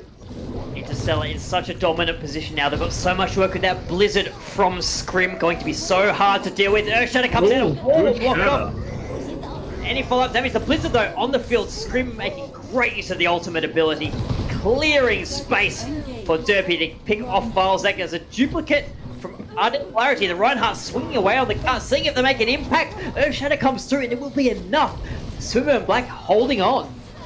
Yeah, really good play there from Subred, who managed to slip through as the Zaya, get the cart touch, stay alive, and keep that payload contested long enough that the rest of the team are able to get through that awkward situation. And I think it really was a bit unexpected from the members of Interstellar as well, because it took them a while to respond to that lone Zaya, able to buy a lot of time there. Then you got the Echo coming in over the top, turning into a Reinhardt, and then suddenly you've got 2 tanks on the payload, and they're behind your tanks, and there's another tank there waiting to come through as well. So really well played there by Swinburne. Derpin Troy, the big playmakers with their big playmaking ultimate abilities. Another Deadeye. What a combo! Troy gets it more and more with each successive Deadeye. Picks up 5 at the end of that fight. Interstellar sealing out Kings Road, leveling up the series. I don't think I've ever seen so many Deadeye kills in a single match. It's not normally a big kill ultimate. It's normally really hard to get value out of this. So vulnerable to CC. And yet, just Troy putting in huge numbers, getting the work done time and time again with those Deadeyes. Incredible performance there, and as a result, Interstellar, they pick up Kings Row, they tie up this series. Troy the Destroyer, and a lot of credit to the tanks. There's a couple of grabs, brought a lot of players together, and that Earth Shatter at the end. So Interstellar working really well around the ults they have, combining them, bringing out the best possible result from the limited ults they may come into the fight with. And you saw there was that second to last fight where both teams came in with 4 ults, 3 ults, all of them thrown out, and in the end, Interstellar wasn't able to come out on top, even after they had positioning and Blizzard. So maybe for them, simpler is better. Yeah. Definitely. I mean, Swinburne Black, they had a great performance. They were doing well. Then they have a little bit of an upset, and well, they're not able to hold on to their defense as things go forward, which is understandable. It's not easy to keep that cut stopped up there, especially when you have a former tank now playing on damage who is just plugging away with the Peacemaker pistol and picking up 3 or 4 kills every single Deadeye. I'm still not over it. It's not something that happens with McCree. I don't understand. It's just not cricket. It's just not. Well, it's not cricket at all. It's skeet shooting, clay pigeons, and I feel sorry for Swinburne Black being the clay pigeons in this battle, but they've shown they have got promise after taking out that Nepal 2-0. They can bring themselves back in, and I'm glad so far, Pyronas, this match is showing that it might go the same way as their mid-season match, going all the way to the 5th map. Yeah, it's definitely the potential here. We'll be going over to Anubis next. Interesting choice here. Swinburne Black, of course, the ones with the map pick. And it's not really a map that... I mean, none of the assault maps are especially good at, say, leveraging your Farah advantage that you surely feel you have.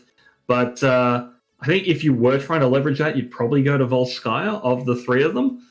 So interesting that they're choosing to go to Anubis here. And it makes me wonder what we're going to see from them. Are we going to see something like the Genji Sombra that we've seen on Anubis before? Or are they going to be running the Echo again? Because Echo is very powerful, as we've seen. What will we be seeing from the Swinburne Black roster? And what will Interstellar bring out in response? Bring me Sombra Dive, please. I just love seeing it. Everyone getting EMP'd and then the collapse. But given what we've seen out of them, I wouldn't be surprised to see Polarity, particularly on point A, running that Farah, proven so deadly. And if you're facing up against the McCree, the likes of Troy, I actually really want to see that duel come out. It's typically, you'd think, okay, that is the typical duel you see. If you're not playing Farah v Farah, it is Farah v McCree on the ground, Farah v Hans, Farah v Widow. And both of the players have proven so good at their roles. Looks like I won't necessarily be getting that play. We're seeing Interstellar.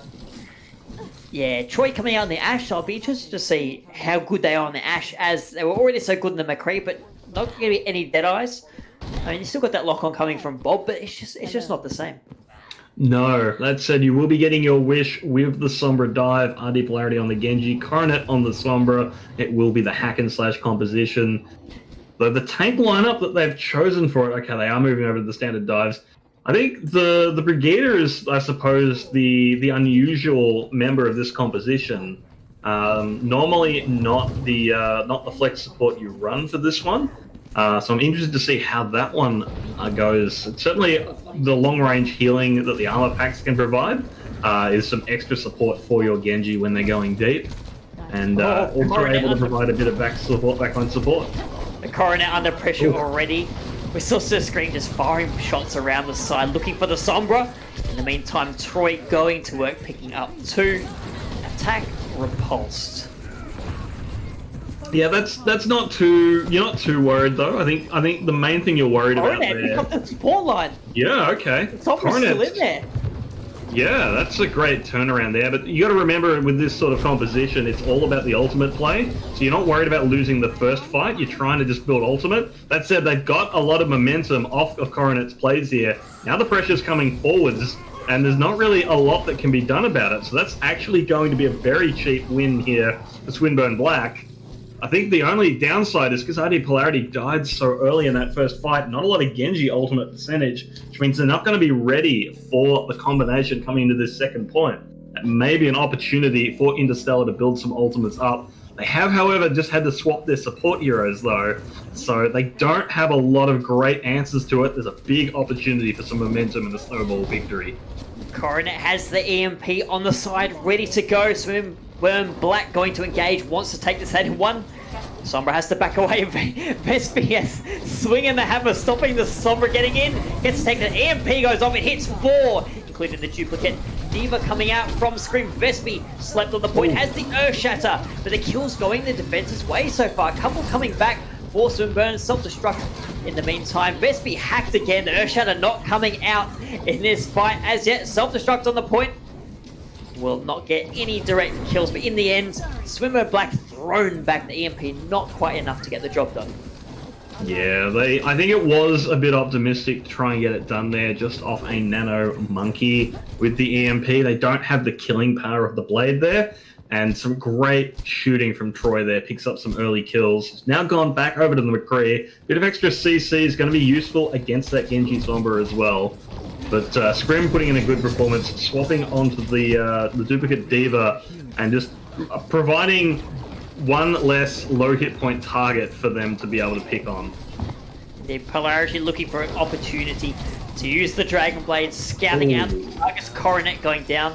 Might forestall this advance for the moment. We see Polarity falling back, as does the rest of Swinburne Black. That's a Coronet, again, getting a lot of damage in there. Already 77% towards the next EMP. So they are getting a lot of work done. Oh, the Shadow goes out. Vespi going very aggressive, but paying for their hubris. You get 1 in return, maybe 2. Self-destruct coming through. Won't get any direct kills. Subred using that to buy a little bit of space. But in the end, a couple of ultimates invested for an alright fight win for the defense. Yeah, I think ultimately losing RD Polarity there as they tried to turn that one back on the defenders meant that this wasn't a push. They might have been able to do it even with Farzik down because they had their win condition in there, but the moment you lose the Genji, you can't do the EMP blade. It's better off not investing. EMP comes in, as does the Nano Boost. Nano Blade is out. RD Polarity slicing through Vespi, looking for another target. The coalescing Sir Cream going to be slightly wasted at the moment, but the kills all going to the attackers. The imposition on the point starting their capture progress. Scrim tries their best to beat up their own Dragon Blade. Nothing doing. Duplicate wears off. Coronet down. Polarity going after Troy, not even allowing the McCree to get out of sport. Yeah, Scrim. The Echo floating around. Turns out the duplicate wasn't needed at all. You just need to stay as Echo. In the end, Swimmer Black thrown back with 63% captured on the points. Yeah, and Scrim did pick up the enemy Brigitte on that blade, so taking down one of the healers as a duplicate Genji does mean that the attackers don't quite have as much sustain in the end, enough to make the difference there. And we're actually seeing a swap as a result of that. Stimple going to go over to the Lucio. The hack onto the Orisa. Looks like Coronet using Derpy as an ult battery right now, translocating in and around the point. As the rest of Swinburne Black makes their way onto the point, the Supercharger out for the defense, immediately removed from the fight. Self-destruct down, Derpy gone. Hiding on the side, Troy showing just how good they are in this. McCree picks up 2. Those are the 2 most annoying heroes, so it will be just the cleanup required for Interstellar. Good fight though for Swinburne Black, because again, this is all about the ultimate play. They've invested their tank ultimates basically just to bait ultimates out of the defenders, and it's worked out reasonably well for them. They've gotten some resources off the table, but ultimately there are only 3 ultimates Swinburne Black cares about on their lineup, which is the Genji Blade, the Nano Boost, and the EMP. Those are the 3 they're going to use to clear the map. Everything else is just useful for consuming the attackers' resources while they build them up, and it's working out quite well. Coronet just needs a little bit more, and then they'll have this next push coming in. And again, there's going to be a lot of pressure on Scrim and Sir Cream to try and stop this one. Vespertus has also gone over to the Hog to try and give them more tools to control these DPS heroes. Coronet passively building up the EMP. Decloaks has been spotted out, forced to back away. Translocator in play. Oh, no, not going to be denied. Burnt down, 60 seconds left. The rest of Swinburne Black touches the point, but they weren't expecting to lose their Sombra this early. It's no EMP. They're going for it. Shadow Blade. They are going for it. Radi Polarity looking for a target, but the Coalescence and the big PP tanks are not going to fall afoul of the Blade. Filezek has to charge Sir Cream down. Polarity is finally finished off. 1-for-1 trade so far, but Scrim bringing it back to focusing down. Filezek, Dimple gone again. Swinburne thrown back, and that was a crucial pick for Interstellar at the start of the fight. Oh, it was absolutely crucial. I'm so surprised they went for the Blade without the EMP, and it may have just cost them the opportunity to fully cap this map. Again, we're seeing some desperate hero swaps coming through. They've got the EMP. They're going to have the Coalescence online as well, but that's their only tools in this final fight.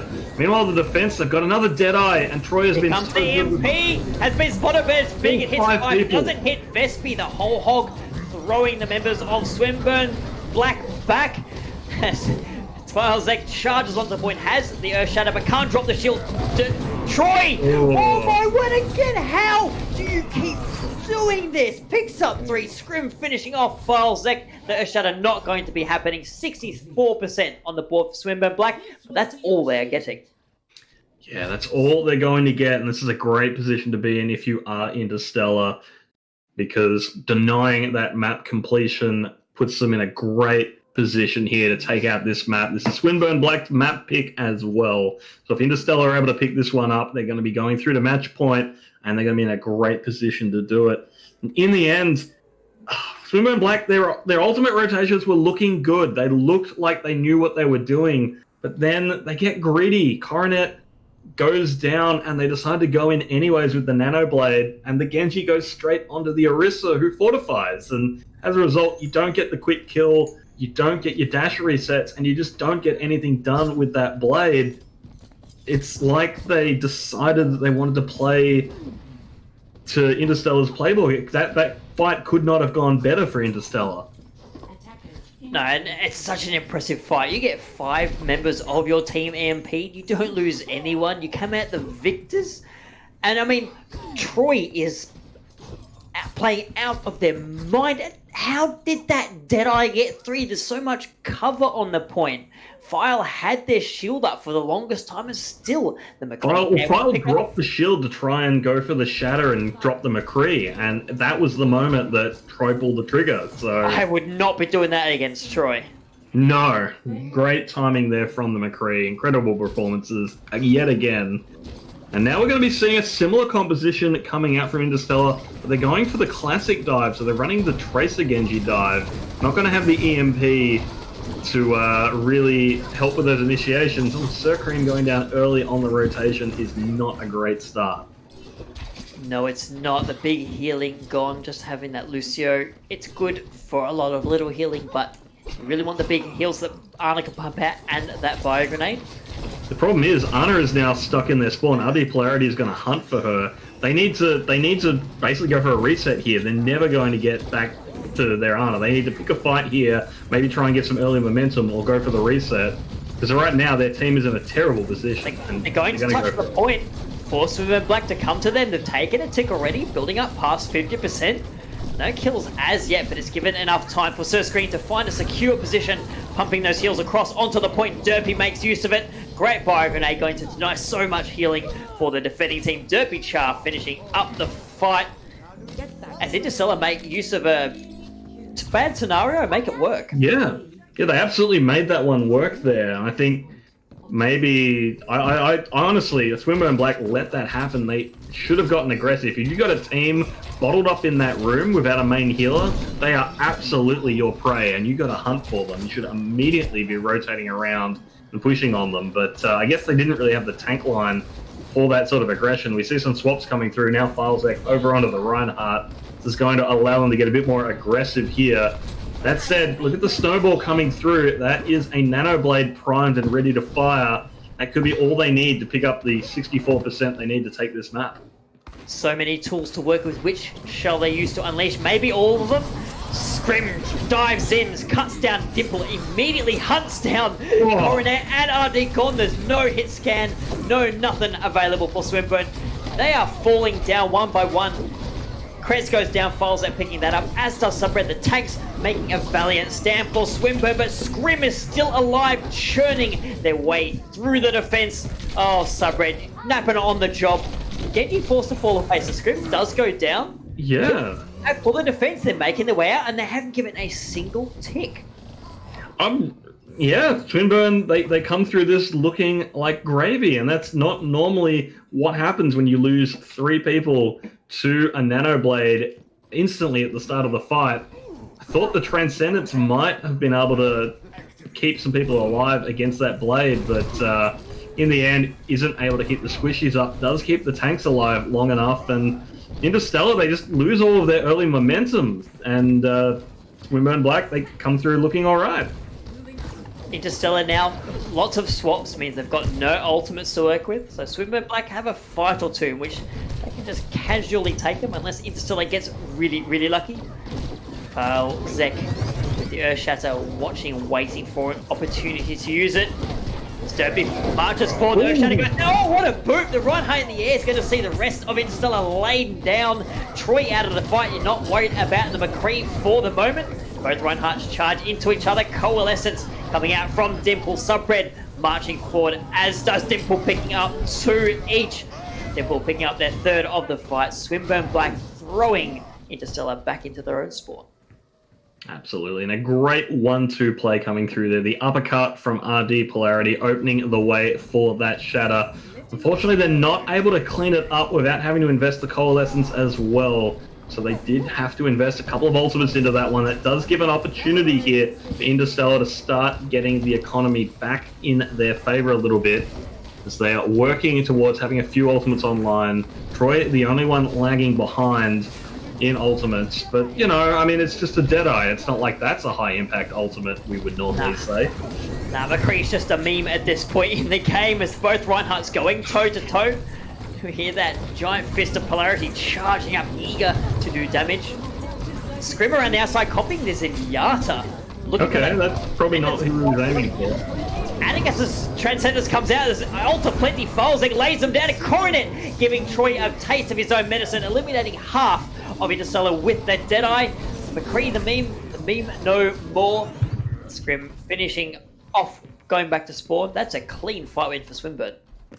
Yeah, and they're looking pretty good here. They've got 2 minutes left to defend. They haven't given up a single tick so far. And they've just gotten a lot of ultimates out of the attackers here. So it's, again, going to be a while. Going to see some more swaps coming through. Scrim swapping over to the Reaper. They do have to worry, however, because Vesperus is about to have a grab online, and Atticus is a long way from that Transcendence. So there is going to be an opportunity here. HD popping Chris off the side with the punch, but there's Lucio back in the fight. Filesec finishes up. And no! my God, what? A 5k? You can't keep getting away with this. Right on the point, that will be Anubis going to them. They are sitting pretty on match point off the back of some phenomenal McCree play from Troy. Just, he can't keep getting away with this. I've never seen such incredible game-changing Deadeyes. How? Oh, it's absolutely filthy, and I love it. So, Interstellar moving on to match point after going down in that first map. I mean, we thought it might be a close one, but Swinburne Black all of a sudden needs to be the ones that pull something magical out of the hat. And I also just want to highlight in that final fight that Swinburne Black with the Doomfist was able to interrupt the Lucio beat coming in from Interstellar as well. So they tried to initiate that fight with a beat, got punched out of the beat and lost it. And then despite that, Troy's just like, it's fine, Deadeye. And that's it. Like, so Interstellar, they are making do with limited resources, but we're just seeing Turtle popping off time and time again on this McCree, getting huge Deadeyes, the likes of which are not normally seen by us mortal men.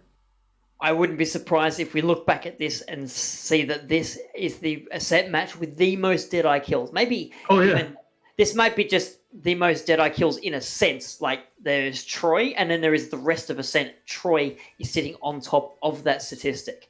I would not at all be surprised. It is not normally an ultimate that you're consistently getting big numbers of kills from. You might get the occasional big one that picks up, 2 or 3 or 4. Troy, 3 kills on a Deadeye is the baseline. He has gone from 3 up to 5.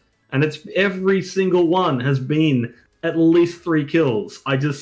How does he keep getting away with it? I just don't. And it's some great team play is the answer. Interstellar, they're playing around it. They're making sure to open up the opportunities. The tanks are doing things like pinning enemy tanks. People are getting knocked out of the way. They are making sure that his Deadeyes hit strong. It is a team effort, but it is still incredible to see. Yeah, that 5K we saw, Swinburne Black caught in the grab, Filesec nowhere to be found, having been dealt with. We've seen Earth Shatters, we've seen Crabs. I mean, if you know you've got a McCree, the caliber of Troy, you play around that. And that's something I'd like to see from Swinburne Black. Polarity opened up this match with an absolute tear on Village on fire, but we haven't seen it since. I mean, you've got to play a light Polarity who's admittedly been doing a fantastic job. That little uppercut before to remove the allowing Filesec to lay down the Earth Shatter. We know Polarity is a great player, not just mechanically, but with that game sense. So as Swinburne Black, you're going to want to see a little bit more out of them. Not that they've been playing poorly, but no, Interstellar has a carry-worthy performance. Swinburne Black needs one of their own. And they're going to have an opportunity here. They do have map choice again. We're going over to Escort. The maps available are Rialto, Havana, and Route 66. And I think if you've got a great Farah, surely you go to Rialto. And that is indeed exactly what they're going to do. Which I'm very glad, because if they'd picked something else, it would have completely undercut the sentence. And so we will be going over to Rialto, a chance for RD Polarity to take to the sky once again, show off that incredible Farah. That said, Interstellar, they're going to be ready for it this time. But, I mean, we saw RD Polarity back on Shrine, back on Village, rather, taking those point-blank fights against Troy, coming out the victor. Maybe Troy does not warmed up yet, hard to say, or maybe it is just a case of RD Polarity is slippery enough that it is not easy to deal with as the McCree. It's certainly not the easiest thing in the world to 1v2 a pharmacy, so... We were seeing the McCree consistently getting picked off at the start of fights on Village, so Polarity, lots of focus on their counter, and once that was out of the way, had free reign over the battlefield. So Swinburne Black will be looking for that again. They may need to put a little more focus onto Troy. Of course, they don't want to go too far and give up their own backline by going all in on one player on the other team. Absolutely. It's always the risk trying to find the balancing line between pressuring the enemy carry and ensuring that the other members of the team are not running around unchecked. Looks like both teams will be rolling out with the Farah here, and that's going to be an interesting one, especially because it's going to be Troy on the Farah and Scrim on the Echo. We know Scrim is a bit of a Farah specialist in their own right, but have been putting on a pretty good performance on the Echo, so sort of makes sense. But yeah, we've got the Sky Comp here coming out from the members of Interstellar.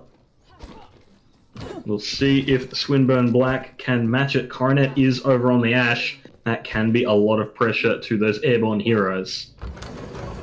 Indeed it can. As the Farah duel initiates. Ooh, good opening. Polarity getting one rocket in, but Dimple taking a couple of rockets on their own. The Mercy has to fall back. What are you doing up there, Dimple? His trade is... damage being traded back and forth by both Fires in this duel. It feels like Troy is targeting the Mercy. It's going to be very difficult for Swinburne to make any progress when they've caught their Fire contested by 2 heroes in the sky and losing Zek on the ground. Not a great start. The cart around the first corner, Pyrrhonius, but so far, little progress being gained beyond that. Yeah, I mean, this map, it's interesting to see where people take the fight, but stuck in that little alley there is pretty normal place. Early kill onto Troy is an opportunity, but the res is going to come through unmolested, so... Well, I say unmolested, they definitely dove for it, but the res is able to go off Zek in their life for the attempt. Punishment coming through. And that is going to be Interstellar holding it here. The payload has made it to the start of the courtyard, and that is a pretty normal place for the defense to be quite happy for it to be, because it means that they will get another fight even if they fold here, unless the fight drags on. We see the Skyborn heroes doing so much damage, removing 2 from the attacking team, and Swinburne Black now has to wait to regroup, and they haven't really got an answer. Adi Polarity under a lot of pressure to deal with these 2 Skyborn heroes and having trouble picking a target, a long-range rocket from Troy, but not able to get the follow-up. As Krez there in support, making sure this Farah stays in the fight, doing a great job so far. Self-destruct over the top, that's going to clear out the air, but looks like the Pharmacy duo on Swinburne Black able to evade that for the moment. The tanks getting busy in the house, a couple of rockets pumping into them. Dimple finally has the Valkyrie online, uses it to pick Coronet back up. Derpy getting the kill there. Now Scrim duplicates the Diva. There's 2 Divas on the side, defensive side for the moment, and there is a Bob in the play from the attacking team. Finishing off Derpy, but they trade out Winston. Self-destruct over the top from Subred, finding Chris. That is the crucial pick that Swinburne Black needed. Making some progress. They lose the Mercy of their own, but the spawn being where it is means they will get back slightly faster. Falzek finishing off this will be the end of that fight for the moment. Yeah, it's a really messy, drawn-out fight there, though. Not the clean fight win that Swinburne would have liked. And as a result, we see Interstellar now moving back onto the payload here. They're going to clean up the last few members of Swinburne. And I just wanted to highlight, I really like how Derpychar is playing this one. Spending a lot of time contesting the payload from the high ground here. A relatively safe position, making it for Swinburne to get the opening here. So some really great tank play coming out from Interstellar, making a big difference in how these fights are unfolding. And, well, as a result, we do see Valzek moving over to the Reinhardt. There's going to be a Ryan-Winston composition, and Derpy, unfortunately, not in the right spot to block that payload from being pushed through. Because if you could stop that one from being... There's a nice barrage over the top from Polarity. Doesn't pick up any kills, but forces Troy out of position to try and deal with the Farah against who gets picked off. With the Resurrection, it means there's 1 Farah left on the field, and it is Polarity. I take that back. Troy back in the fight. Both these Mercies doing a fantastic job supporting their friendly Farahs in the sky. The Bob going to work removing Vespi from the fight. Adi Polarity finally lighting up, picking up the 2 supports from Interstellar. That cart pushing its way home. Chance of contesting here, Pyrrhonius, but I don't think Interstellar is going to take it. No, I think that one was pretty much going to be going through. They don't want to go into that tight space without running a Reinhardt against one. It's really asking to just give over a bunch of ultimate for free to Swinburne Black. So very rightfully so, they back off. Diva bomb chucked over the back. Yeah. Not going to find anyone as Troy. Oh no, Dimple got too close to the roof. A splash damage rocket from Troy able to finish off the Mercy. Polarity's going to have to do that work without a Mercy in tow. Troy barraging over the top. Polarity there to put paid to that. Nano booster primal raging Derp on the field for the barrage, going to clean up the Winston. Polarity doing fantastic work without the Mercy in play. Going to see the cart being pushed forward. Absolutely. With that, the team is all back together. All 6 members of Swinburne Black there to push the advantage. It's going to get a lot of progress through there. They should be able to get this one across the line here, and we're going to see some comp changes from the defenders. Derpy going over to the Reinhardt. Just not able to keep playing Winston with the way the map geography is. They will get a contest in here, but honestly, they're not. The whole team's not really here and ready to go in, so there was a big opportunity to punish it. Subred unleashing the Valkyrie while a Polarity goes to work, showing exactly why they are the best Pharah in the server right now, picking up 3 kills as the car pushes past the second point. In the end, they did manage to get a couple of ultimates out of the members of Swinburne Black, but there's still so much momentum coming forwards here. I mean, look how far forward Filezek is posted up, now starting to back off as Derpy comes forwards. It is quite difficult to be Derpy in this matchup because you're fighting against a Ryan that has a Zarya, and you don't have a Zarya of your own. So there's a lot of extra support for the enemy Reinhardt that you just don't have, and it puts a lot of extra pressure there. As the bomb on the field, the Earthshatter comes through from Filezek, lays down the counter Reinhardt, but Scrim turns out it's been a Reinhardt main all along, lays down an Earthshatter of their own. It clears enough space for the rest of Interstellar to fall forward, pick up the res, but maybe a little too far forward. Sir Cream knocked out of the fight, as is Vespidus. The car currently in Interstellar's control. Swinburne Black, okay, forced back enough. Yeah, they're forced back enough. They're not able to come back into this one. And ooh, early kill onto RD Polarity as well from Troy. It's going to get the res out early on, so Swinburne, they can still make the aggression here, and in fact, losing Scrim there means that this is the best time for it to come through. Scrim Polarity got the better of Troy, runs over with the barrage. A defense matrix, though, from Vespidus there to clean up any of those rockets coming out. Justice will not be raining down today. That fist barrier is destroyed.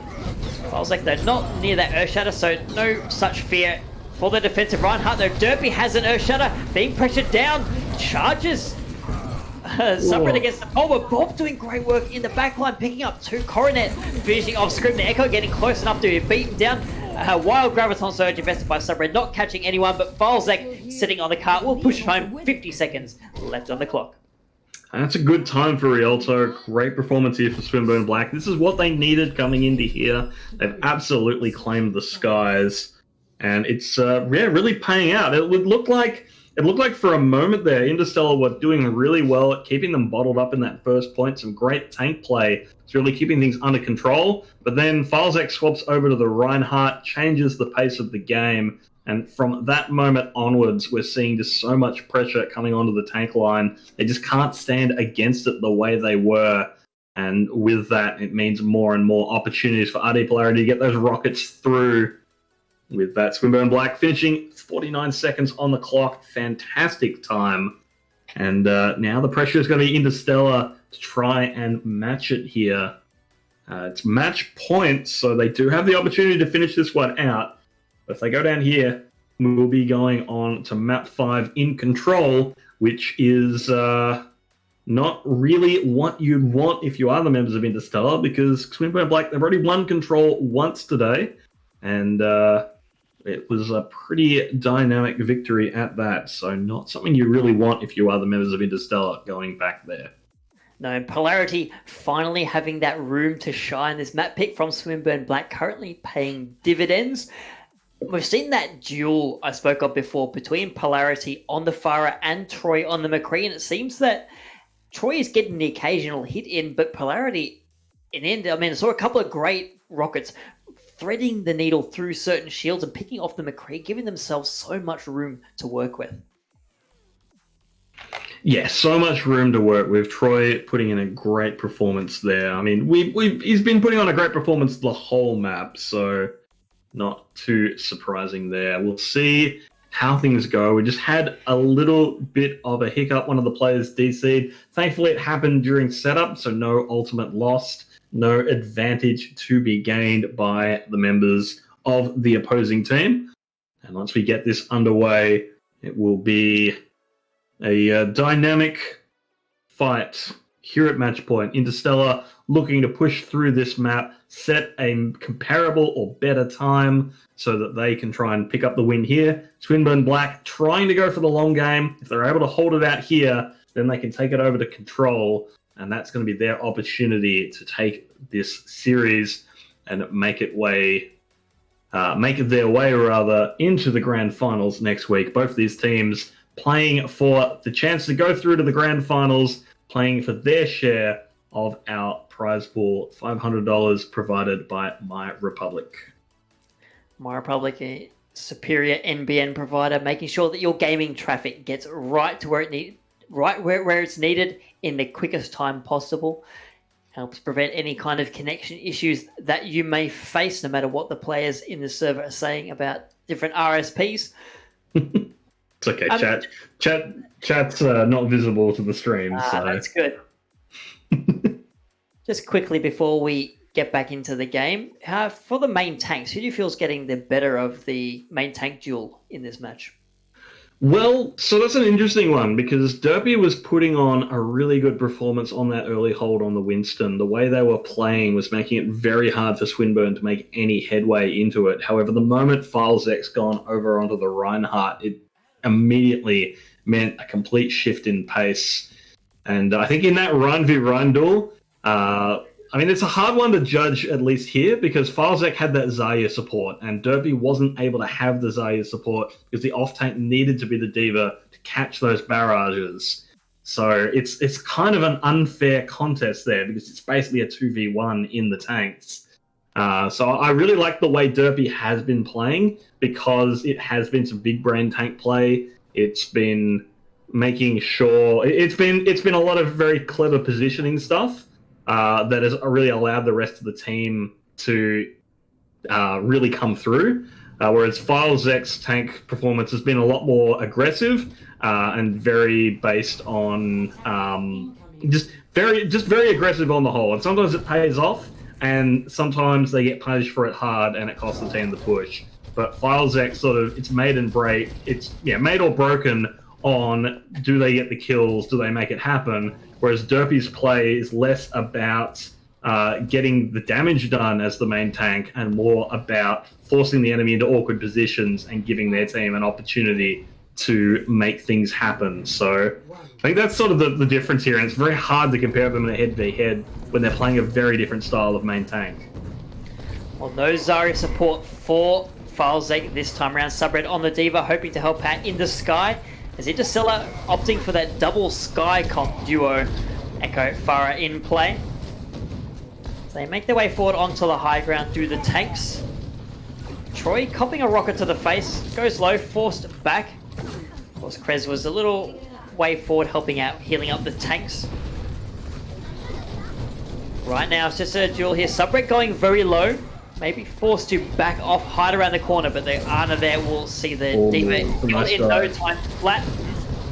Indeed it is. Those tanks clearing a lot of space, but the rockets raining down from Polarity in combination with Coronet plugging in damage. We'll see this attack repulsed for the moment, so they trade out for Subred.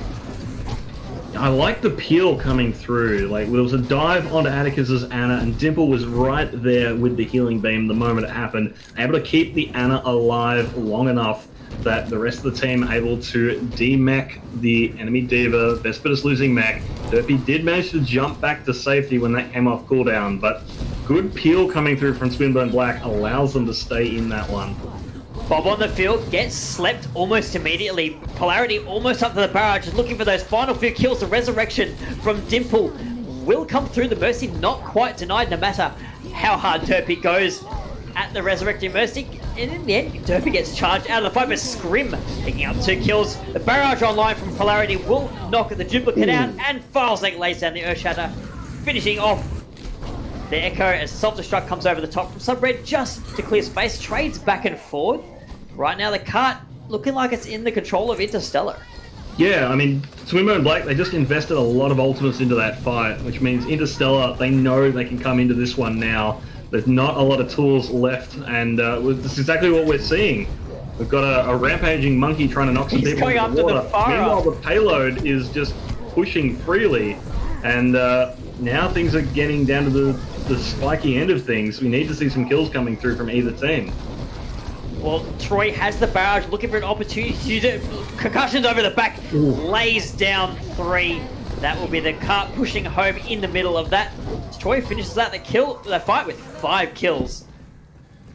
Yeah, and that's just what you can do on a high damage hero like Farah, but there was some great team play around it. Derpy Char going super aggressive, super deep in the enemy backline, forcing a lot of people back to deal with it. As a result, Swinburne, they're having to fight 3 little fights in different places. Meanwhile, the payload just pushing forward. So, again, I really like the way Interstellar are picking these fights. They're really forcing Swinburne to have to play their game. And that's sort of why they're on match point at the moment.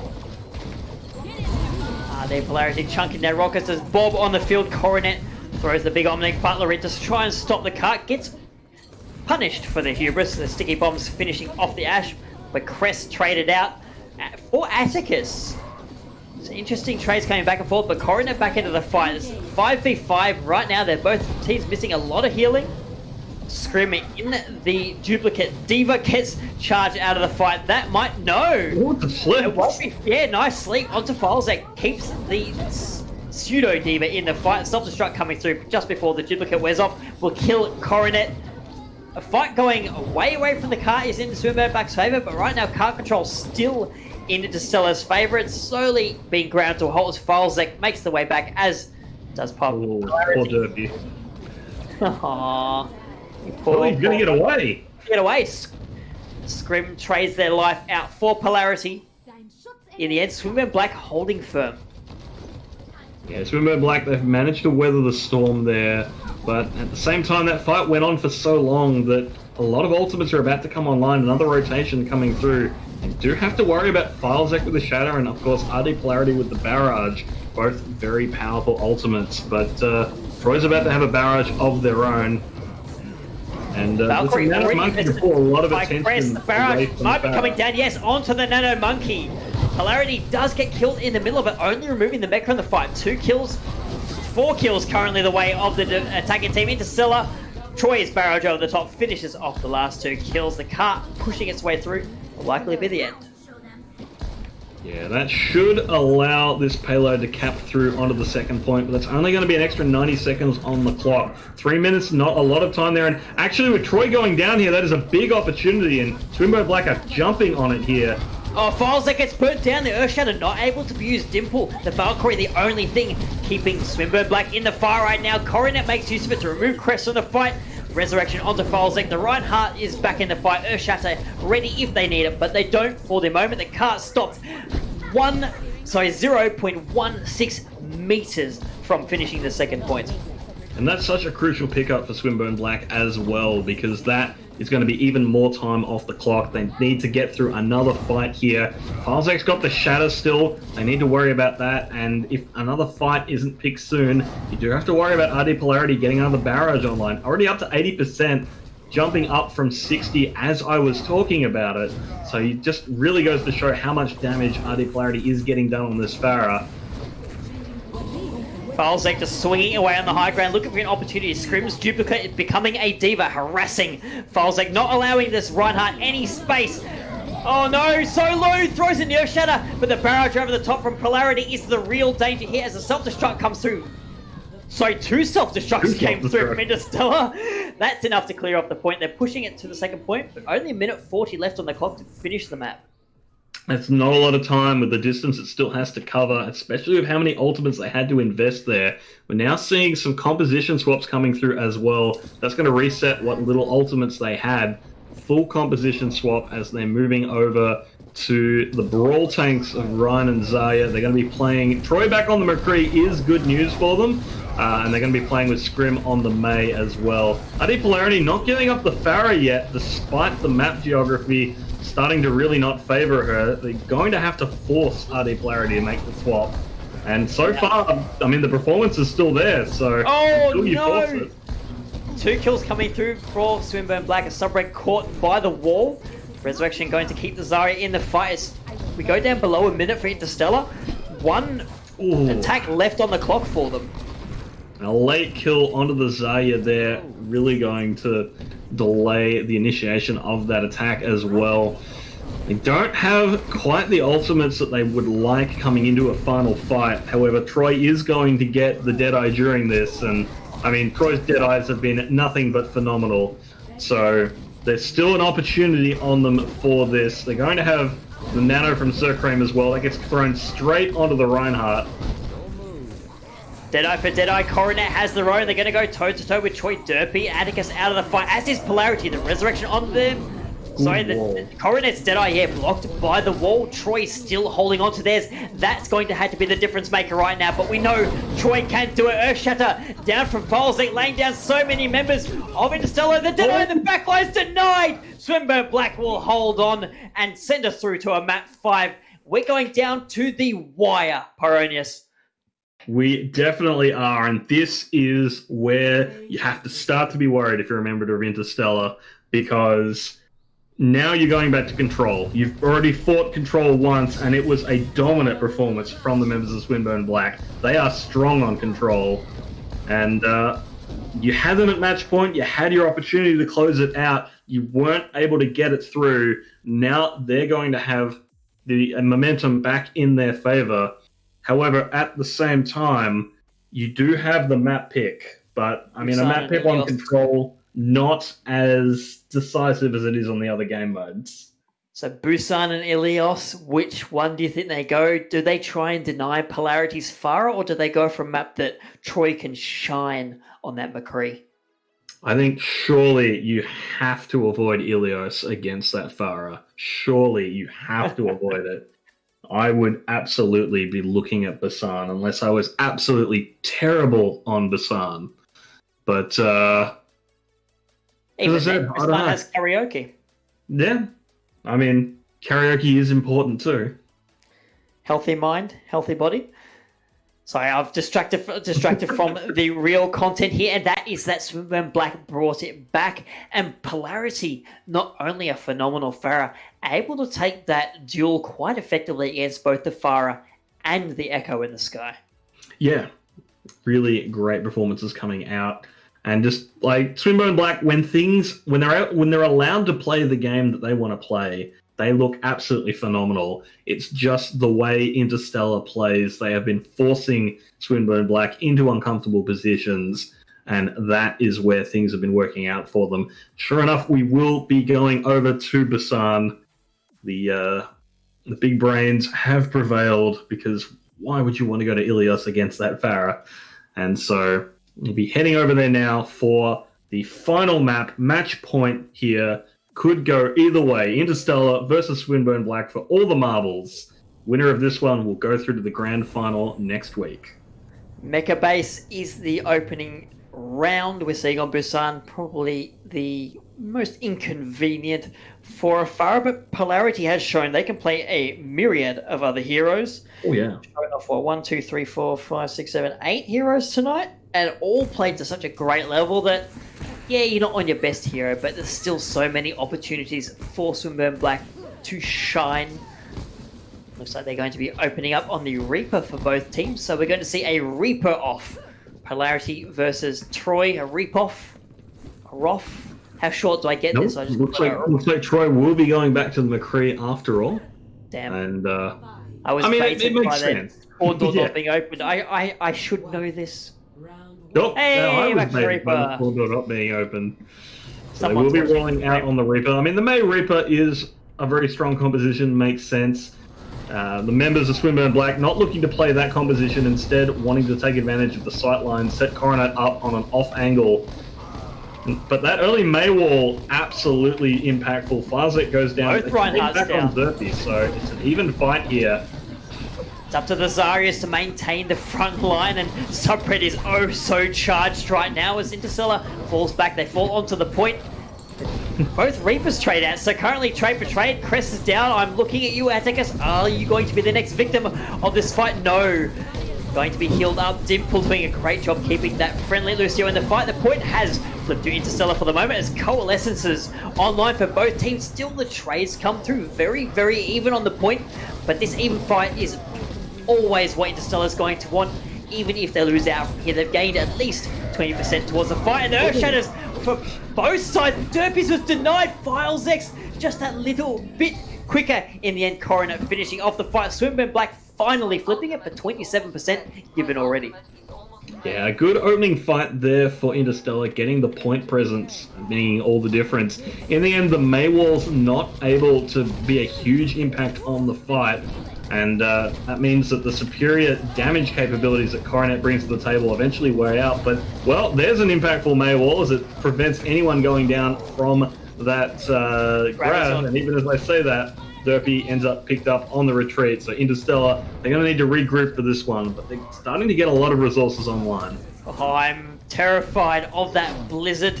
It's such a powerful ability that Swinburne Black has the tools they can work with. Atticus with the sound barrier can counter whatever Interstellar throws at them, but you can only use it once. As the Coalescence is the first ultimate line, Sir Cream so good with this ability, melting down the front line.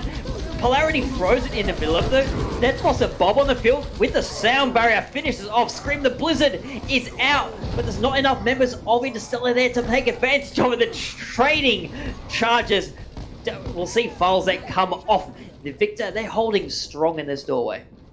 They really are, but they've been forced to bleed through all of their utility. All of their ultimates have been used, which means there's going to be an opportunity now. They've got no defense against this Grav coming through, and Troy has the Death Blossom as well. Some very powerful tools available to Interstellar to flip this point, and they're going to need to do it. No freeze, no stun on the board. Troy has free reign, unleashes, swings over the top. The helicopter blades are out, and it will prove deadly to Swinburne Black. No Genji needed. You've got Troy spinning to win. Exactly. The only casualty there is the Lucio, who will be able to get back pretty quickly there, skating on those walls. So the members of Interstellar, they're going to push forwards, try and hold things up in this doorway, where they can really make the best use of those May walls. But no May walls thrown out yet so far. No, the Earthshatter down. Falzek built up with a couple of swings, and again Falzek won the Earthshatter duel. Derpy the first victim of the fight. They trade out on both sides, with the entire tank line going down. It's going to hurt Interstellar a lot more. Coronet lighting up the kill feed. A couple of kills traded back. Yeah. Looks like Scrim and Troy are not ones to get up this point without a fight. They hold on. Yeah, they managed to hold the line here, which is so important because that was not a fight they could afford to lose. That said, Interstellar, they've used up all of their ultimates there. They're about to have a Blizzard online. Got a couple of resources coming online very soon. So the small window of opportunity here for Swinburne. Oh, the wall blocks up the tanks to Blizzard out as the wall broken down. The rest of the team following up. This time, the kills are there for Interstellar. They're in control. They've got a sound barrier. Krez using that to stay alive. 80% and climbing. Interstellar in control here on Mecha Base. Yeah, Krez has to use that one to keep Derpy from going down, but that could come back to hurt them in this next fight, because it's going to be the final fight here. There's still a lot of ultimates available for both teams. See how this one unfolds. The first pick is going to be so important. Subred on the Wrecking Ball just to trigger overtime. A great dynamite on the point will be countered by Troy's Death Blossom. Dueling Coalescences, duking it out. Bob also on the point, getting some capture progress. And that's how Bob works. He is another player on the team. The kills are coming through. Swinburne Black picking up the eliminations they need. Troy doing their darndest to bring it back, but it won't be enough. Just a couple of members of Interstellar left as Swinburne Black flip the point with 9% to go. Yeah, this is going to be so difficult. I don't know if Interstellar can really do it, and I'm wondering who's going to touch. Okay, we have the touch coming from the Doom. Derpy back has the Earthshatter ready. Falzek has their own. This time, they're trading Earthshatters again. Falzek wins the third Earthshatter duel in a row. Sound barrier from Atticus, keeping everyone from Swinburne alive. Troy plugging away with the Hellfire shotguns, trying to take Subred out of the fight, but the Reaper not long for this world. Falzek swinging through. Scrim is back, but gone almost as quickly as the Doomfist appeared. Derpy on the Wrecking Ball now, swinging around, trying to keep the point alive for Interstellar, but Bob again on the field. Coronet has been charging these butlers with ferocious velocity. Swinburne eventually taking the point. They are one round win away from a grand final berth. Yeah, really great performance there. That whole final section was back foot for Interstellar. They kept the fight going for a heroically long time, but they weren't getting any kills. They weren't making any headway into the fight. And so in the end, it was just a prolonged cleanup favoring Swinburne Black, who, again, they are just playing incredibly well there. I think in the run v Rhine, head-to-head, Falzek is definitely outplaying Derpy, and it really is falling on the rest of the team to make up the difference between these two Reinhardts. But as I said, the playstyle for Interstellar, it doesn't rely on Derpy winning those head-to-head Rhine battles the way File needs to win his. So as a result, they are able to trade some of these fights back even when they lose the first tank. But again, the first fight in the map not taking place on the point. Both teams happy to contest it out on the high ground. Files like the first victim scrim now on the raid, but Troy pulling out all the stops on the McCree. We're seeing a double hit scan set up from Swinburne Black, the McCree Ashe, but it's not working. Troy plugging their way through the Swinburne Black team, giving Interstellar the first point control. And the late kill there onto Troy, it means that Dimple is able to get away on just a fraction of health on the Moira. Absolutely crucial as we move over to the next fight. It's going to be a bit for Troy to get back, but there's a Lucio taxi to make it happen. Either way, Swinburne Black, they want to pick this fight early while their opponents are spread out. They move straight to the point, force Interstellar to come to them. Both Reinhardt swinging away at each other, building up these Earth Shatters. They're neck and neck in the Earth Shatter race. Troy is back, removes polarity from the fight. There's Deadeye McCree on the side, not literal Deadeye, just really good with the Peacemaker. As a couple more kills comes through, Atticus files like down to Swinburne Black, trading back a little bit, but the Earth Shatter from Derpy, who will just survive long enough to follow up onto Dimple. We'll see Interstellar retaining control of the point. Yeah, Troy now on a sliver of health. What? Troy Literally on one health. Yeah, wow. Well, it's exactly the number you need, right? Is anything more than one is a luxury, so... That said, they have to worry about the shatter coming back from Filesec. He's been very good with landing them. A lot of pressure on here to make sure that doesn't come through. Early kill onto Vespidus as well. It's looking really good for the members of Swinburne. Oh, Filesec running around, getting into behind Derpy, swinging away the Death Blossom over the top, picking up the Reinhardt, denying any Earth Shatter with Subret going down the entire tank line. Gone, just the cleanup remaining for Interstellar. Yeah, Interstellar, they've managed to win through that fight. There's going to be one more, though, and they had to use a lot of resources to make it happen. They do manage to win a fight that they didn't have the early advantage on, and Vespidus having a grab here could be absolutely crucial. A good grab that traps everyone off the point can end this match here and now, but failing that, there's a lot of resources about to come in against them. Bob on the point, the grab from Subred there. Vespidus didn't quite have it built up in time. Filesec lays down the Earth Shatter. Bob cleans up to polarity back on the Doomfist as Bob picks up his third. Bob is the star of the show right now. I love you. You're a butler, but you also do a whole lot of other things. Hyper competent combat butler is absolutely what you like to see. With a late kill onto Troy, it's going to be an opportunity here for Swinburne to get their breath back, reassess what's going on, and get ready for the next fight.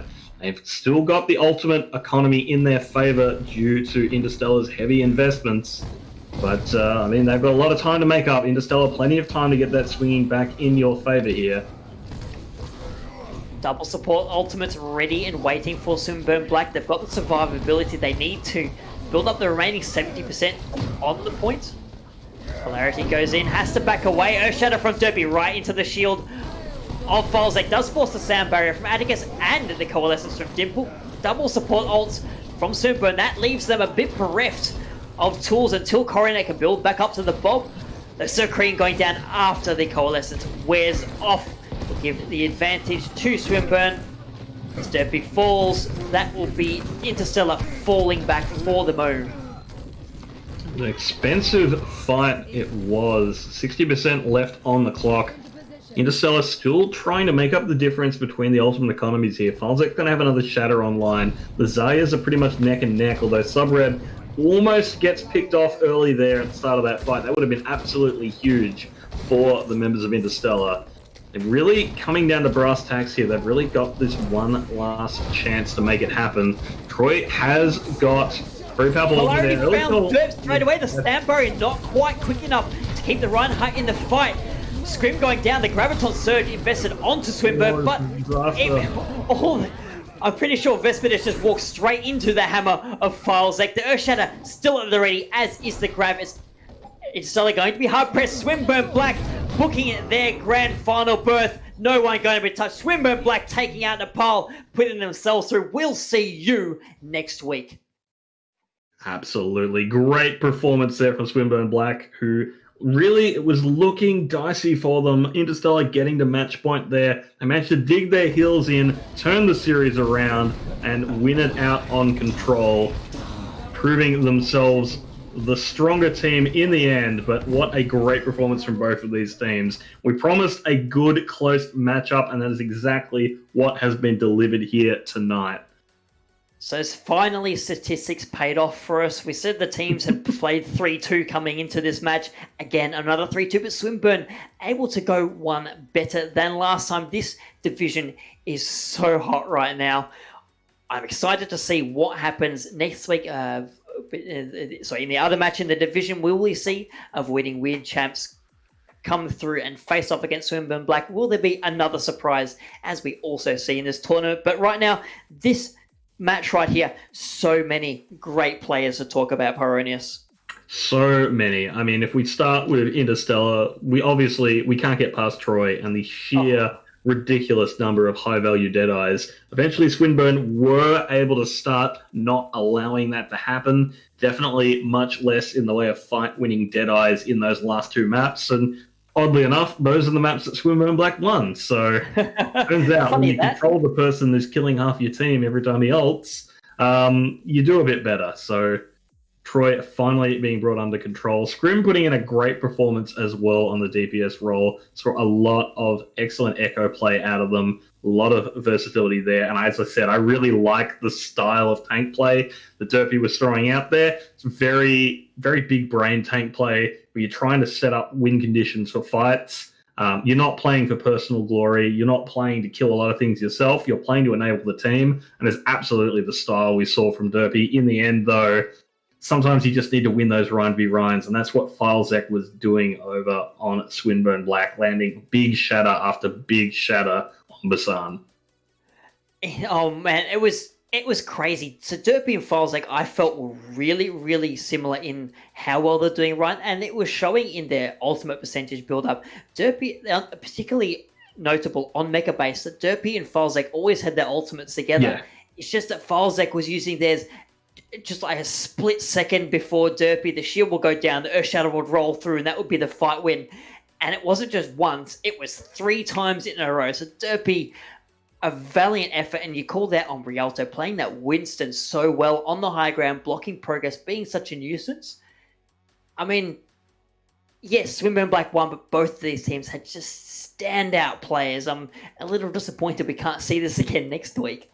Exactly. But we will be seeing some great matches back next week. And just rounding off some of the other players to highlight on Swinburne Black, of course, RD Polarity ruling the skies as the Rocket Queen. But also, I really want to highlight some great support play from their support lineup. We're seeing a lot of really good peel. They were getting dived, and a lot of the time those dives were not resulting in the death of a vulnerable Anna because the peel was there. Devil Whisker was whipping around immediately on the Mercy. Healing Beam was there. Rest of the team was responding to that overextended dive tank and punishing it. So some really great team play coming through from Swinburne Black as well that absolutely makes a difference. At the end of the day, I'm pleased that my former university is able to make it through to the grand final. I look forward to seeing if they're able to take home the prize. And if you enjoyed tonight's matches, make sure you do not miss out on the action we have for you next week. It is grand final week. Every single division will have their grand finals. We're not staggering it out. It's just happening in one big week. The broadcast schedule will be up during the week so you can see which matches we will be showing. Make sure you're following us in our Discord, on the various social channels, AO Esports, to find out all the information for next week's schedule and beyond, Pironius.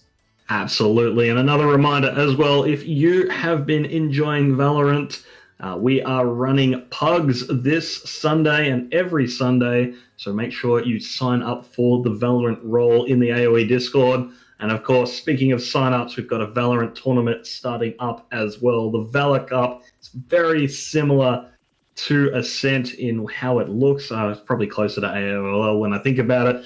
We'll be running Swiss because there's no ranked mode in Valorant right now. So that'll allow the teams to be sorted in based on skill. And I'm expecting some great things. I'm really looking forward to it. I'm looking forward to being part of it. Well, I'm Valorant, by the way, and you can't disprove that. Also, we'd like to thank our sponsor for this tournament, My Republic, for providing most of the prize pool we have. This is what the teams are playing for. Next week, we'll find out who gets to take home their share of that $500.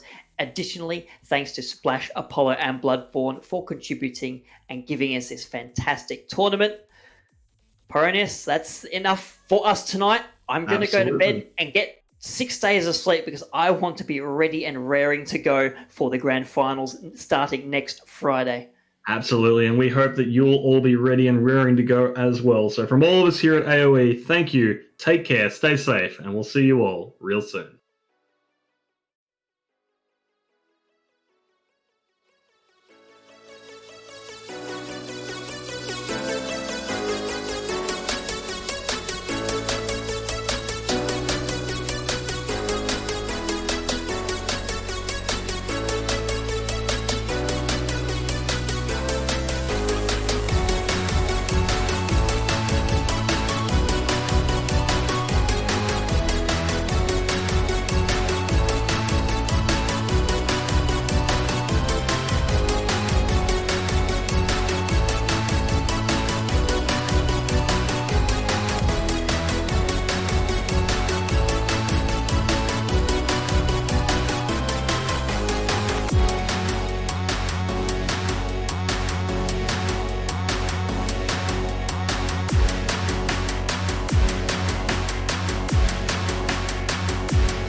Yeah, what's up with it?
Yeah,